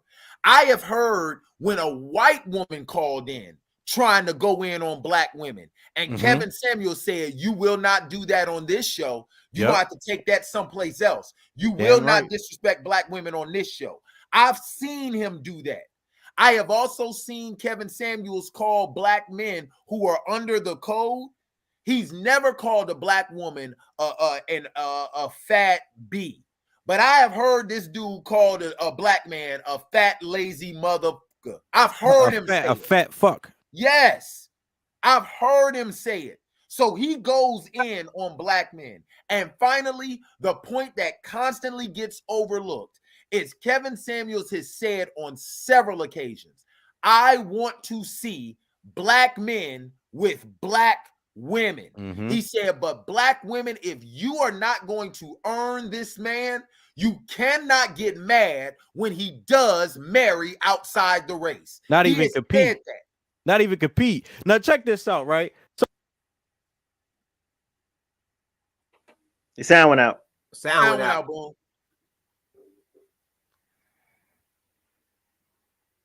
You see how the devil work? Right now, we're going to talk about our sponsors from Europe. Okay. You know what that was? Yeah, there you go. Yo, all right. So somebody in the chat, somebody in the chat said that Black women need to value Black men. Right now, I want to tell me what y'all think about with this scenario. So you know how you can't tell Black women shit about her hair. Right? You can't tell her shit, right? So you say, you say to your Black woman, like, hey, I like when you wear your hair this way. You know what I mean? Or won't you try this? And they say, ain't nobody gonna tell me what to do with my hair. This is my hair. If you don't love me, leave me, all that kind of shit, right? But as soon as their boss calls them to come to the office, the creamy crack is on deck. Do you value your man's opinion? I have always said this. I find it very peculiar that women, especially women in our community, they'll go to a job and work their ass off for a job that will fire them the very same day that they worked their ass off with no explanation other than it's just not working out. But a man who honestly, if you look at the I was having this discussion with a woman this morning while she was making breakfast.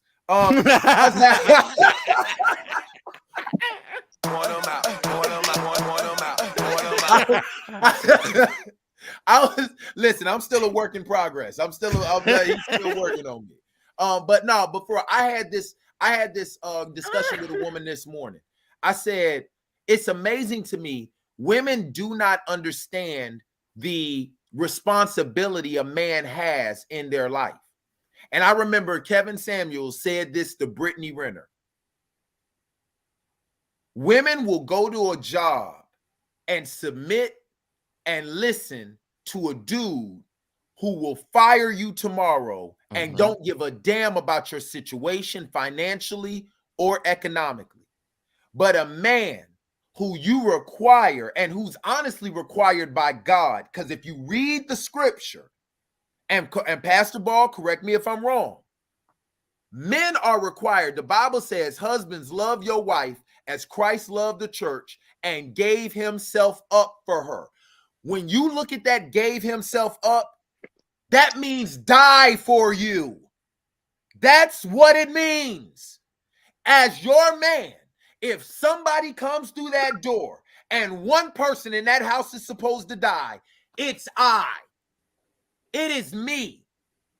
I am supposed to give my life up for you, knowing good and damn well you'll probably be getting it on with one of my pallbearers in 6 months. But I'm supposed to give my life up for you. And yet I do not get half the submission and cooperation from you that this job will get, and they will fire you tomorrow. Let me talk about that. All right. My wife is an alpha female, and you know her. She's in leadership. She's been in leadership since I've known her. She's in corporate leadership now. Now, when we met her, she was raised by a single mom. So all the stereotypical things that would cause her to not want to submit, right? And the reason that she submitted and still is submitted is because she's seen me submit it first. So you can't have an expectation for somebody that you're not. I don't. My wife respects my opinion. If I say something about her hair, if I like it a certain way, she does that. You know what I mean? Like, is she an exception to the rule? No. All my other homeboys who married, their wives are like that as well. You know what I mean? They found that one that was with it. Because here's the thing with submission, though. A woman, we're trying to hold them accountable to something that we're not doing. And then we're looking and saying, you're not submitting. Well, my wife and all these other women that I know saw their men and their husband and saw us submit to God completely. Okay, thank you. And then it made it. Now, was it a fight? Was it something that they just went ahead and jumped on the caboose with? No, because you got to fight. You're fighting through history. You're fighting through brokenness and damage and all this other stuff that you're talking about. But when it came down to it, the submission was there. So until we can't hold them accountable to something that we're not doing ourselves and then expect them to follow suit. You know what I mean? Like, right. And Kevin Samuels said that. My pushback on that, Mo, would be this. You bring up, we're fighting through history and their scars and everything. That's not my job to fight through that. My job, no, it's not. They always tell us they're not our therapists. Thank you. It's your job to recognize that stuff is a shortcoming inside of you and go get the help you need. I shouldn't have to suffer through that because you damn sure I'm not requiring you to suffer through what I'm going through because you had nothing to do with it. You sure? I could ride that one for a while, but I'm not. But I think it is again, if you're not submitted, she's not gonna submit to you. Period. No, I agree with that part. Now I agree with that. You know what I mean? Like, my submission is to God. Is like Kevin Samuels even said it himself. He said, "I belong to God. You belong to me." That's the way the Bible says. Man is the glory of God. Woman is the glory of man. That's what the Bible says. So I agree with you. I don't push back on that. My issue is when it comes to the whole suffering, having to suffer her because of her past trauma when she needs to put your hand down. There's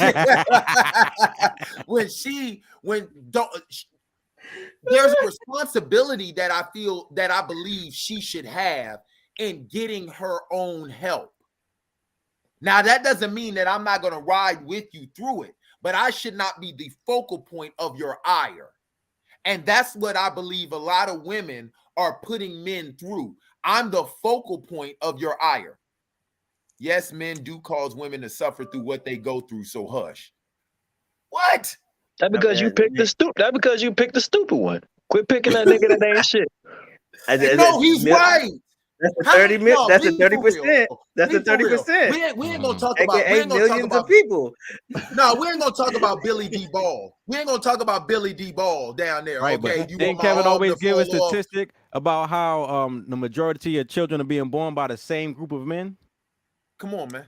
Somebody else says. Like I said, let's leave out Billy D. Ball. Okay, how many of us out here have been rejected by a woman for a nigga we know good and damn well ain't shit? I'll be honest, I know I have. I mean, we all have. Not you, Billy D. Not you, Billy D.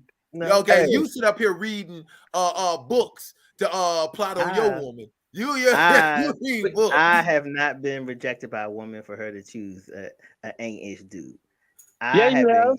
No, yes, you have. No, I have. No, I have been covered by the blood of Jesus, who said, "Hey, Brian, you don't need to be over there with her. I got you, big dog." And I counted all joy. What you not about to do? What you not about to do? We're gonna switch gears on that one. He ain't even the exception to the rule. He's the exception to the exception. Now, one thing that I've been seeing that is completely disgusting and disheartening is the celebration of this man's death. Oh my God! Right. So Jason Black, from the Black channel, he says a lot of females are showing you exactly the type of low value, low lives men. A lot of females showing you are exactly the type of low value, low lives men always said you were. What are you celebrating? You're still a crummy, overweight, bitter single mom with tattoos and attitude that no man wants. Can't troll that away. And he's 100% correct. You still breathe and snore at the same time. You still sweat for real. Bro. Y'all stop alley-ooping this dude. Yo, he said it's wild to me how one man who has voiced his personal opinion to the masses is getting so much ridicule in his untimely death. Like, do you know that you can die today and not even know it yet? Get past his opinion and remember he was human like all of us. He wasn't God himself. God. And he was the leader of the Hot Boys. Because I really want to hear what Pastor Ball got to say about this, man. Because this is the second black man with an untimely death who happens to have an unsavory opinion. And he at the end of the day, his opinion is his opinion. And like I said before, like, I don't care about his platform. You know what I mean? Like, his platform is his platform. He's still a man. He's still a son. He's still an uncle. He meant somebody. He meant something. Like, even with Boone, he meant something more than just what he was talking about women. The stuff that he was saying that he was doing had nothing to do with the topics that he was talking about. It had to do with his presentation that he presented and the professionalism and the aspirations that Boone had, that he can say, if he can do it, I can do it. And so it kind of goes back to where, if you take why do all kids in schools want to be athletes and entertainers? It's because it's all they see. So they're getting all the so when we're talking about what he meant, like, nah, I'm not glad the man he died. You know what I'm saying? He had a platform and he was reaching people. And so I look at it and say, I don't care about his platform. I cared that he was it's a black man in society gone now that people who were looking towards, regardless of what he was saying. Thank you. Yeah, Kevin You know what I'm Samuels is saying? dead. So City Girls up 10,000. We twerk at dawn. And this and Mo, this is all I'm saying.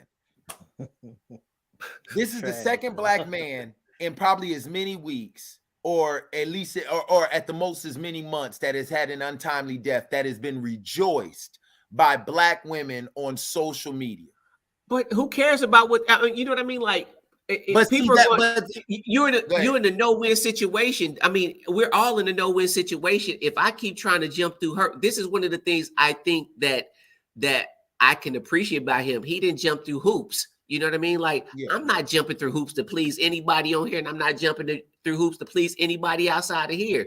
He was who he was. So people ain't gonna like you because you're tall. People ain't gonna like you because you're short. People ain't gonna like you because you're dark skinned, light skinned.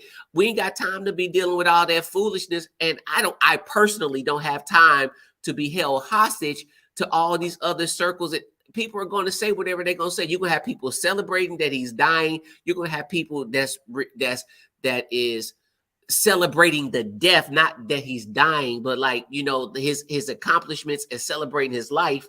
You're going to have people that's going to be mourning because he's gone. You know what I'm saying? Like, it is what it is. It's how you take him. I again, like, I'm not, you know, you're going to get a bunch of bad comments. He can probably pull up a laundry list of comments of people saying bad things about him. But on the flip side, he could probably put up 100 more longer laundry lists than people saying good things about him. So it is, but you don't think that type of behavior, especially in our community, especially is how detrimental it is to keep us separate. You don't think that I see why Maurice, oh, shut up. Well, I do want to say this. Shut up. I do want to say this. Appreciate you. Oh, stop it, Mo. It's crazy how that, you know what I'm saying, these unmarried, you know what I'm saying. Here he go. He about to wind up. That's the voice of Doug. No. Hey, these unmarried, unsavory utility truck. Unsavory Mack truck size bitches are savoring the fact that Kevin Samuels is dead, right? Camera. But like, you still represent R. Kelly. It's like R. Kelly was out here pissing on girls, and you still rep that Little man girl. hardcore. This man literally had a videotape of him pissing on a 13-year-old girl, and that was okay. But Kevin Samuels said something about your big ass voting the nigga like a Trees Alba. Now all of a sudden you celebrate that he's dead because he held you accountable. So Kevin Samuels is holding you accountable for your unreachable expectations, and that's a problem. We celebrate his death, but we literally celebrate men who have raped women, you know, assaulted women. Children. You know what I'm saying? You can't Killed use the women. R word. You can't use the R word. Gotta say great. Okay, great. You know what I'm saying? And yet you celebrate those men. And that's okay. Now, he does have a point there. I got to give him that. He got a point. That's okay. Yeah. He got a point. When it comes to the music and things like that, he does have a point. Like Trey Songz, this is like his 5th time in the last 3 years having a woman say this man has sexually assaulted me, and we're still repping this man's music. The Baby literally just set up on national like outlet medias and pretty much just like, you see me in 20,000 pictures hugged up, booed up with my baby mama, and then look my baby mama in the face 2 weeks after she has our baby and tells her she's a side bitch while she's bawling out crying. That's okay? Y'all okay with that? You saying fat bitches are like, I'm still gonna listen to the Baby, but Kevin Samuels says that you need to lose, you to put down the burgers, and that's a problem? You're happy that this man's dead? It's like, we got our priorities fucked up. You hated the man that held your bitch asses accountable, but you love the people that do you wrong. You got more love for the man that wanted you to do, you got more hate for the man that wanted you to do better than you did for the actual niggas in real life that put you through shit. Right, y'all have more hate for Kevin Samuels than the men that drag y'all in real life. I do want to have this conversation, right? Because like we've all been talking about how Kevin Samuels will always bring up a lot of these women could possibly be single because of their weight. I want to know what is like the pushback or like the negative side effect of you taking better care of your body. Like what? Like why? Like what is that? The first pushback is usually, well, you don't know why I'm fat. You don't even know why I'm fat. You ain't asked me why I'm fat. We got time for this one. We got time for this one. May I say something? May I say something, please? Yeah, yes. We got time for this one because boy, hold on, wait. I meant to say I wanted to hear from them. Like I know that. Like, that's what I should have. Because I want to know, like, what is it like? Why? Because he said something. I was watching another one of his podcasts, and he said something. He was like, across lines, black people have kind of gotten to the point where women outweigh men across height. So, like, let's say like a woman is 5'6". A lot of women who are 5'6" outweigh men who are 5'6". And that has never been, that's never been a thing in our community until now, and it's never been a thing in anybody else's community. The man has always, like, across height comparison, the man has always been heavier than the woman. Because so it's in the right places. It's in the right places. Yeah, but still, like, even from a health standpoint, like, what is happening to us? That is a conversation we need to have. What is happening to us that y'all are blowing up in the way that y'all are? And why is that not a concern? You know, because man, you got to understand this. Their body, their choice. You got to understand this. Their body. Stop it, boom. It reminds me. It honestly reminds me of what people said. Freedom can be the most dangerous thing that individuals have if they don't know how to discipline themselves. When you look at somebody, I remember, and Lord, please, I can't believe I'm saying this, but I remember Will Smith and Jada around the time of Ali being on the Oprah when they were still normal. And he said, I give my children as much freedom as they can handle. The problem in society is we have so many. See, we come from a people, speaking strictly about black people, at one point in time, which is also referenced on Kevin Samuel's channel, we were the moral compass of America.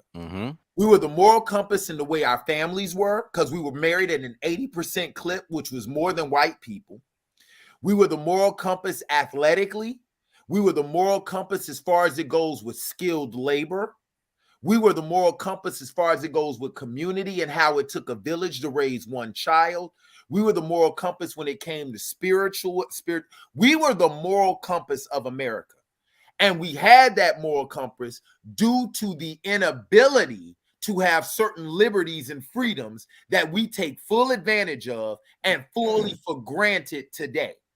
And ever since we started indulging in these freedoms ad nauseum, it has gotten to a point where literally we have OD'd, literally and figuratively, on things that we should not have been ODing on.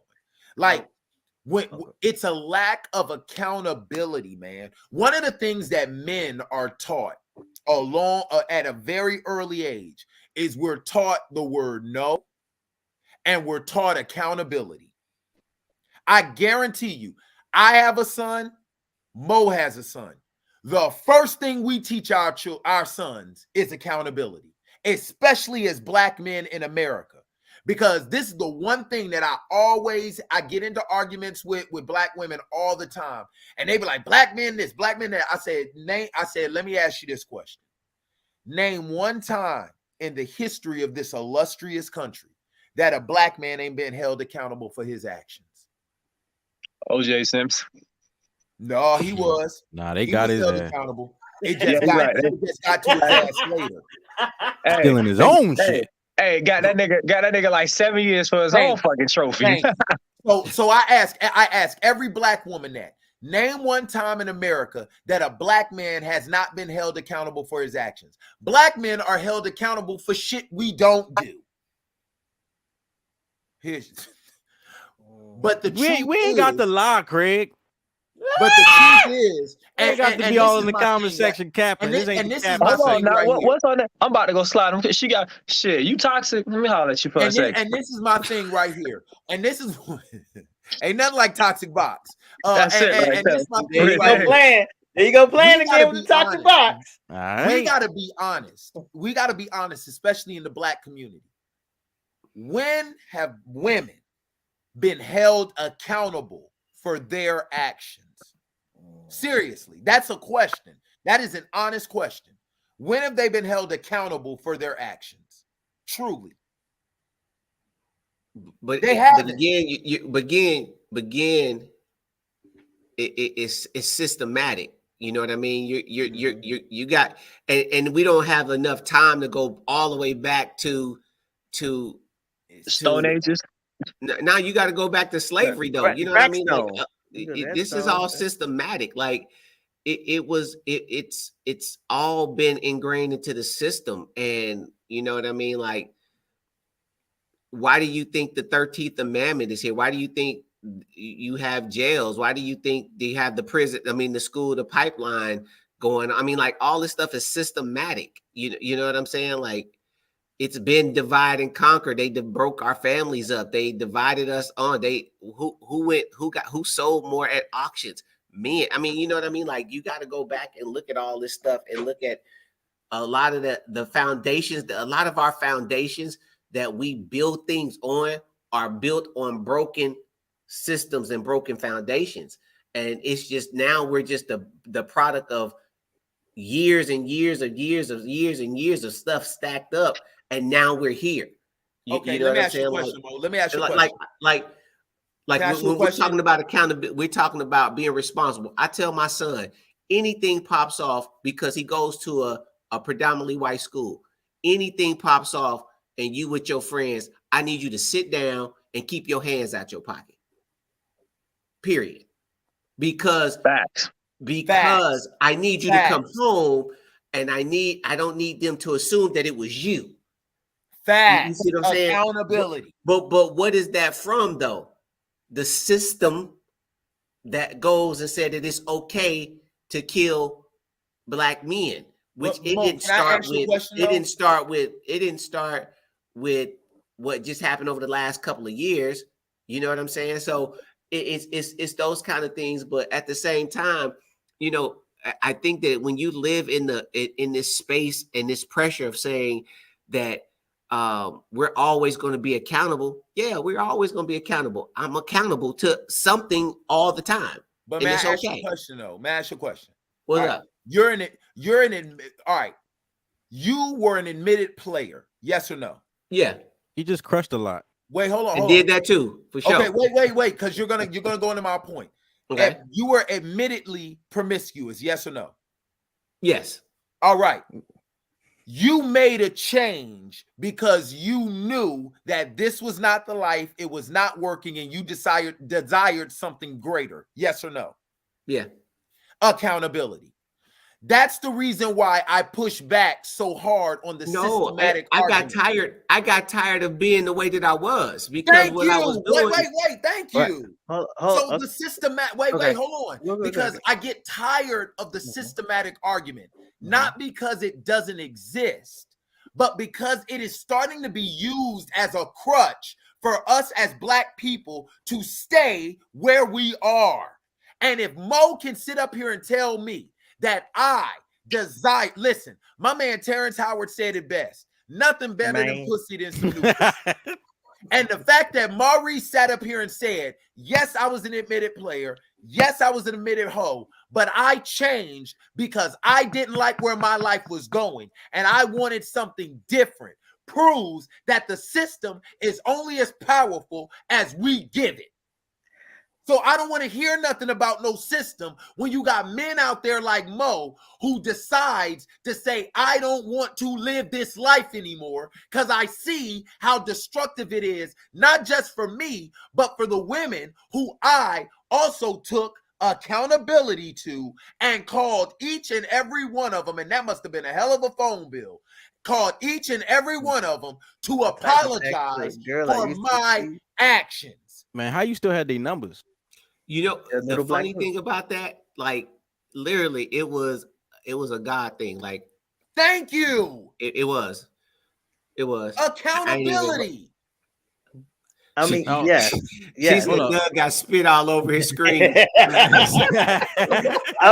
yeah, okay. But to your point, Doug, about the system, right? The system is doing what it's supposed to do. Like that. Oh man, shut like that it is up, bro. No, it is a system. It is designed to manipulate people to keep them here. You got to look at it. This is the Matrix. Anybody that breaks out is Neo. Like, and there's more people plugged in than not plugged in. The problem is sometimes when you get out, you spend more time arguing with the people who are still plugged in.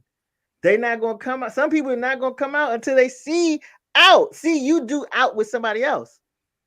It don't, what you're pushing doesn't look real. It's not real to them. You want to know what the systematic argument reminds me of? It reminds me of listening to commentators, and they be like, well, you know, role players play better at home. Nigga, the court is still 94 feet. The basket is still 10 feet high. And at the end of the day, you need to score more than the other team.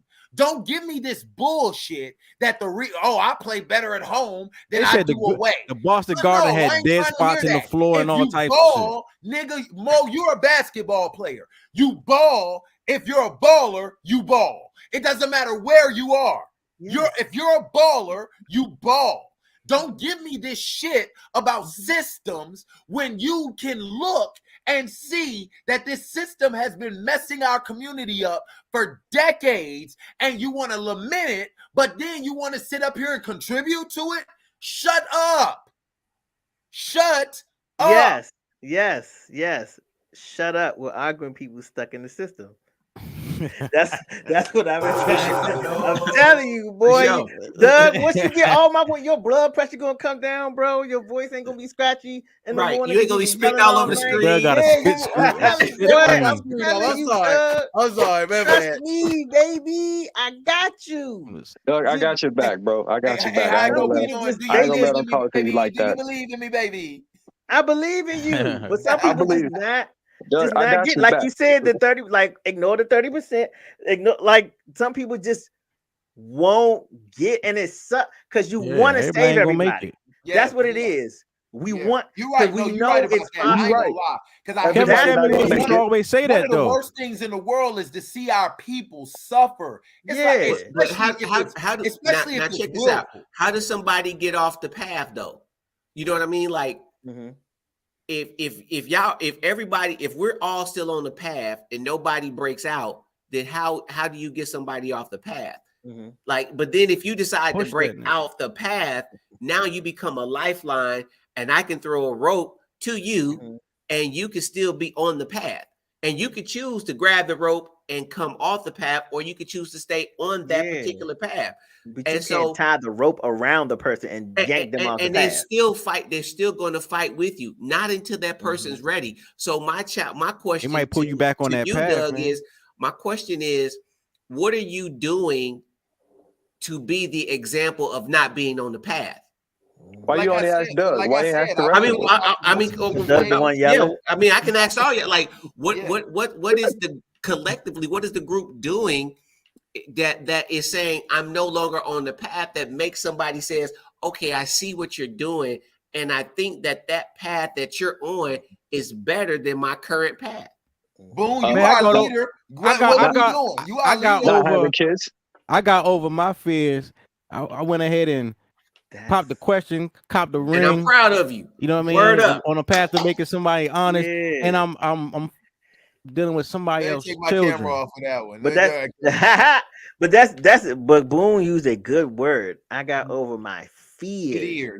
So a lot of people, it's scarier to go into the unknown that could be good than dealing with this ugly. Because at least I know what this is. I respect that because I had a situation a long time ago, right? And I made it when I was out here. I was in my early 20s. I was out here wilding out, and I fucked around, and Honestly to God, I got one of them foot draggers pregnant, and we went to the clinic. They told us she was pregnant, and I thought my fucking life was over. And then like a month later, you know what I'm saying, all that good stuff, she I ended up can't having with a this dude, man. miscarriage. I quit tonight. Hey, I quit. she ended up. No, that's you, Doug. No, listen, He said, real shit. She yo, ended up I hate having when, a. I hate when people drag their shoe, yo. I hate that shit. Yeah. Old So lady she ended up having a miscarriage, right? And so, you know what I'm saying, we went to the clinic and it was like, yeah, she had a miscarriage. And I was sorry, right? But at that moment, I had a moment of self-reflection. The way I felt for the almost 2 months, I never want to feel like that again. I made a promise to myself. If I can at least see the broad being the mother of my child, I'm not having sex with you at all. Not with a condom on. I'm not doing pull-out game, nothing. Because You're I took welcome. You're responsibility. welcome. Thank you. I took And he was the main responsibility. one that ridiculed me when I said sex wasn't that important last week. Yeah, Yes, you I'm were, not gonna ridicule you. Skywalker. I'm not gonna look, sex is important, right? Sex is important. It's just who you have to make sure you choose somebody, because that you were 100% right. There's a lot of people out here fucking on seasonal people and you getting them pregnant. There's somebody in your life for a season and you getting them pregnant. That's your goddamn problem. That's your goddamn problem. And y'all right about the systematic thing, right? You got to get that rope around you to pull you out of that system. The problem is you got these big Shirley bitches out there. You need about 8 or 9 ropes to pull them out of the system, okay? Put my Kevin Samuels light on. It's the small thing. That's you right. cannot say what's on the ride. Yo, shout out to Kevin Samuels going to the upper room. You know, his impact is undeniable, and there's a lot of people think that, oh yes, finally he's gone, so we ain't got to hear this shit. Nah. You cut the head off, and now a whole bunch of other heads grew in place of that shit. That's what happened in the drug game in the 80s when they started locking up all the kingpins. Streets got crazier because the kingpins had some form of organization. Now everybody wants to. I'll make it like Iraq. Remember when they first got rid of Saddam, it was bedlam over that joint. It was bedlam over that joint. So let's do it. And now we have the one and only. Here we go. Bennett. Let's do it. What's going on, Doug? We always need your perspective. This week, we want to talk about Dave Chappelle being attacked on stage at the Hollywood Bowl. You know, the guy attacked him. He was profusely beat down. Look at his arm. God damn. God damn. So, what is your perspective on this incident that happened to our brother Dave Chappelle? I'm gonna tell you right now, man. In America right now, a lot of things that we love and hold near and dear are being attacked. Masculinity, femininity, and innocence. But the one thing that we've always been able to rely on is humor. Humor transcends color. It transcends culture. It transcends. Listen, I've made some of the most racist people laugh. Like I've had people come up to me and say, boy, I can see why your people love you. Yeah. So trust me. But now we're getting to a point in life where you can't even freely express yourself without immediate backlash. And I'm going to take this from a different standpoint. I'm glad that attacker went on stage. And you want to know why? Hopefully he's an example for a lot of y'all. Because some of y'all jokers think that everything is sweet because we do jokes. A lot of us, let me tell you something. I'm going to tell you the same thing that Axel Foley told those two white boys in Beverly Hills Cop. I wasn't always a police officer. I fractured an occasional law or two. Mo wasn't always a pastor. He laid hands on people and not to deliver them. Brian B. Knowin wasn't always a comedian. That nigga's from Southeast. and I'm from the mean suburbs of Virginia. So I am here to let you know it ain't gonna be sometimes what you think it is when you roll up on that stage. Now, I'm not sitting up here saying I'm the toughest person in the world, but understand this. Laughter comes from pain, and I've suffered enough pain to come up with these jokes. I ain't about to suffer no more right then while I'm telling about my pain. Understand that. Now, it's safe to say that Dave Chappelle really got some backup from some people. They said part of the reason why that man looked like that is because Busta Rhymes went in on him.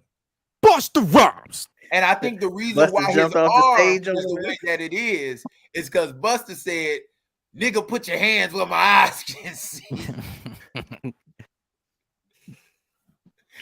Listen, all I know is this, man. We were a tougher people, and I'm sitting up here watching black people assault other black people on stage. And I don't know what done happened to us, but we as black people done got, we some soft-ass people. I remember a people that come from a long line of horrible things we survived. My mother grew up in the 40s and 50s in Florida before there was a civil rights movement. My mother was attacked with water hoses and dogs. You know what my grandma did? My grandma bought her a slicker and gave her a pocket full of Alpo. And as she walked to school, her dress didn't get dirty, and she threw that dog food at that dog and made it to her first period class. One day when my grandma didn't even have no Alpo, she carried a leftover turkey neck in her pocket. And when that dog came at her, she threw it east and she ran west. And guess what? My mother was the valedictorian of her high school class. You want to know why? Because she used that dog attack as a reason to get there early and always be prepared. So all I'm saying is, with my black people, can we stop being so sensitive? Because now we're attacking humor. And now what you're telling me is we can't laugh at our own pain? Shout out to Kevin Hart. Is that what you're telling me? Is that where we've gotten to a point now where we're attacking people for doing their job? But for some reason, we continue to vote for individuals who don't do theirs. Food for thought. Scrape the plate. Doug's perspective right here on NEMPATHYShow.com. We attack people doing their job, but vote for people that don't do theirs. That's a bar. Man, this was a lively show, man. Unfortunately, the topic was what it was, but we still here, we still standing, we still strong. Okay, Antoine Fisher. Yo, pass the ball, man. Where can they find you? Oh, one thing I meant to ask you earlier. Don't you have an agency for like NIL? Yeah, it's called Grind Time. Oh, I want that shirt. Yeah, we all need that man, shirt. You guys send us a shirt so we can We rock. all need that. So to tell us and how send much. me them Jordans. You can have them, especially those red ones. I take the red throwaways. ones. I love red, my favorite color. These throwaway J's. What were you saying? Now go ahead, Pastor. You can find me at C. Maurice Ball, or you can find me at GT Sports Management.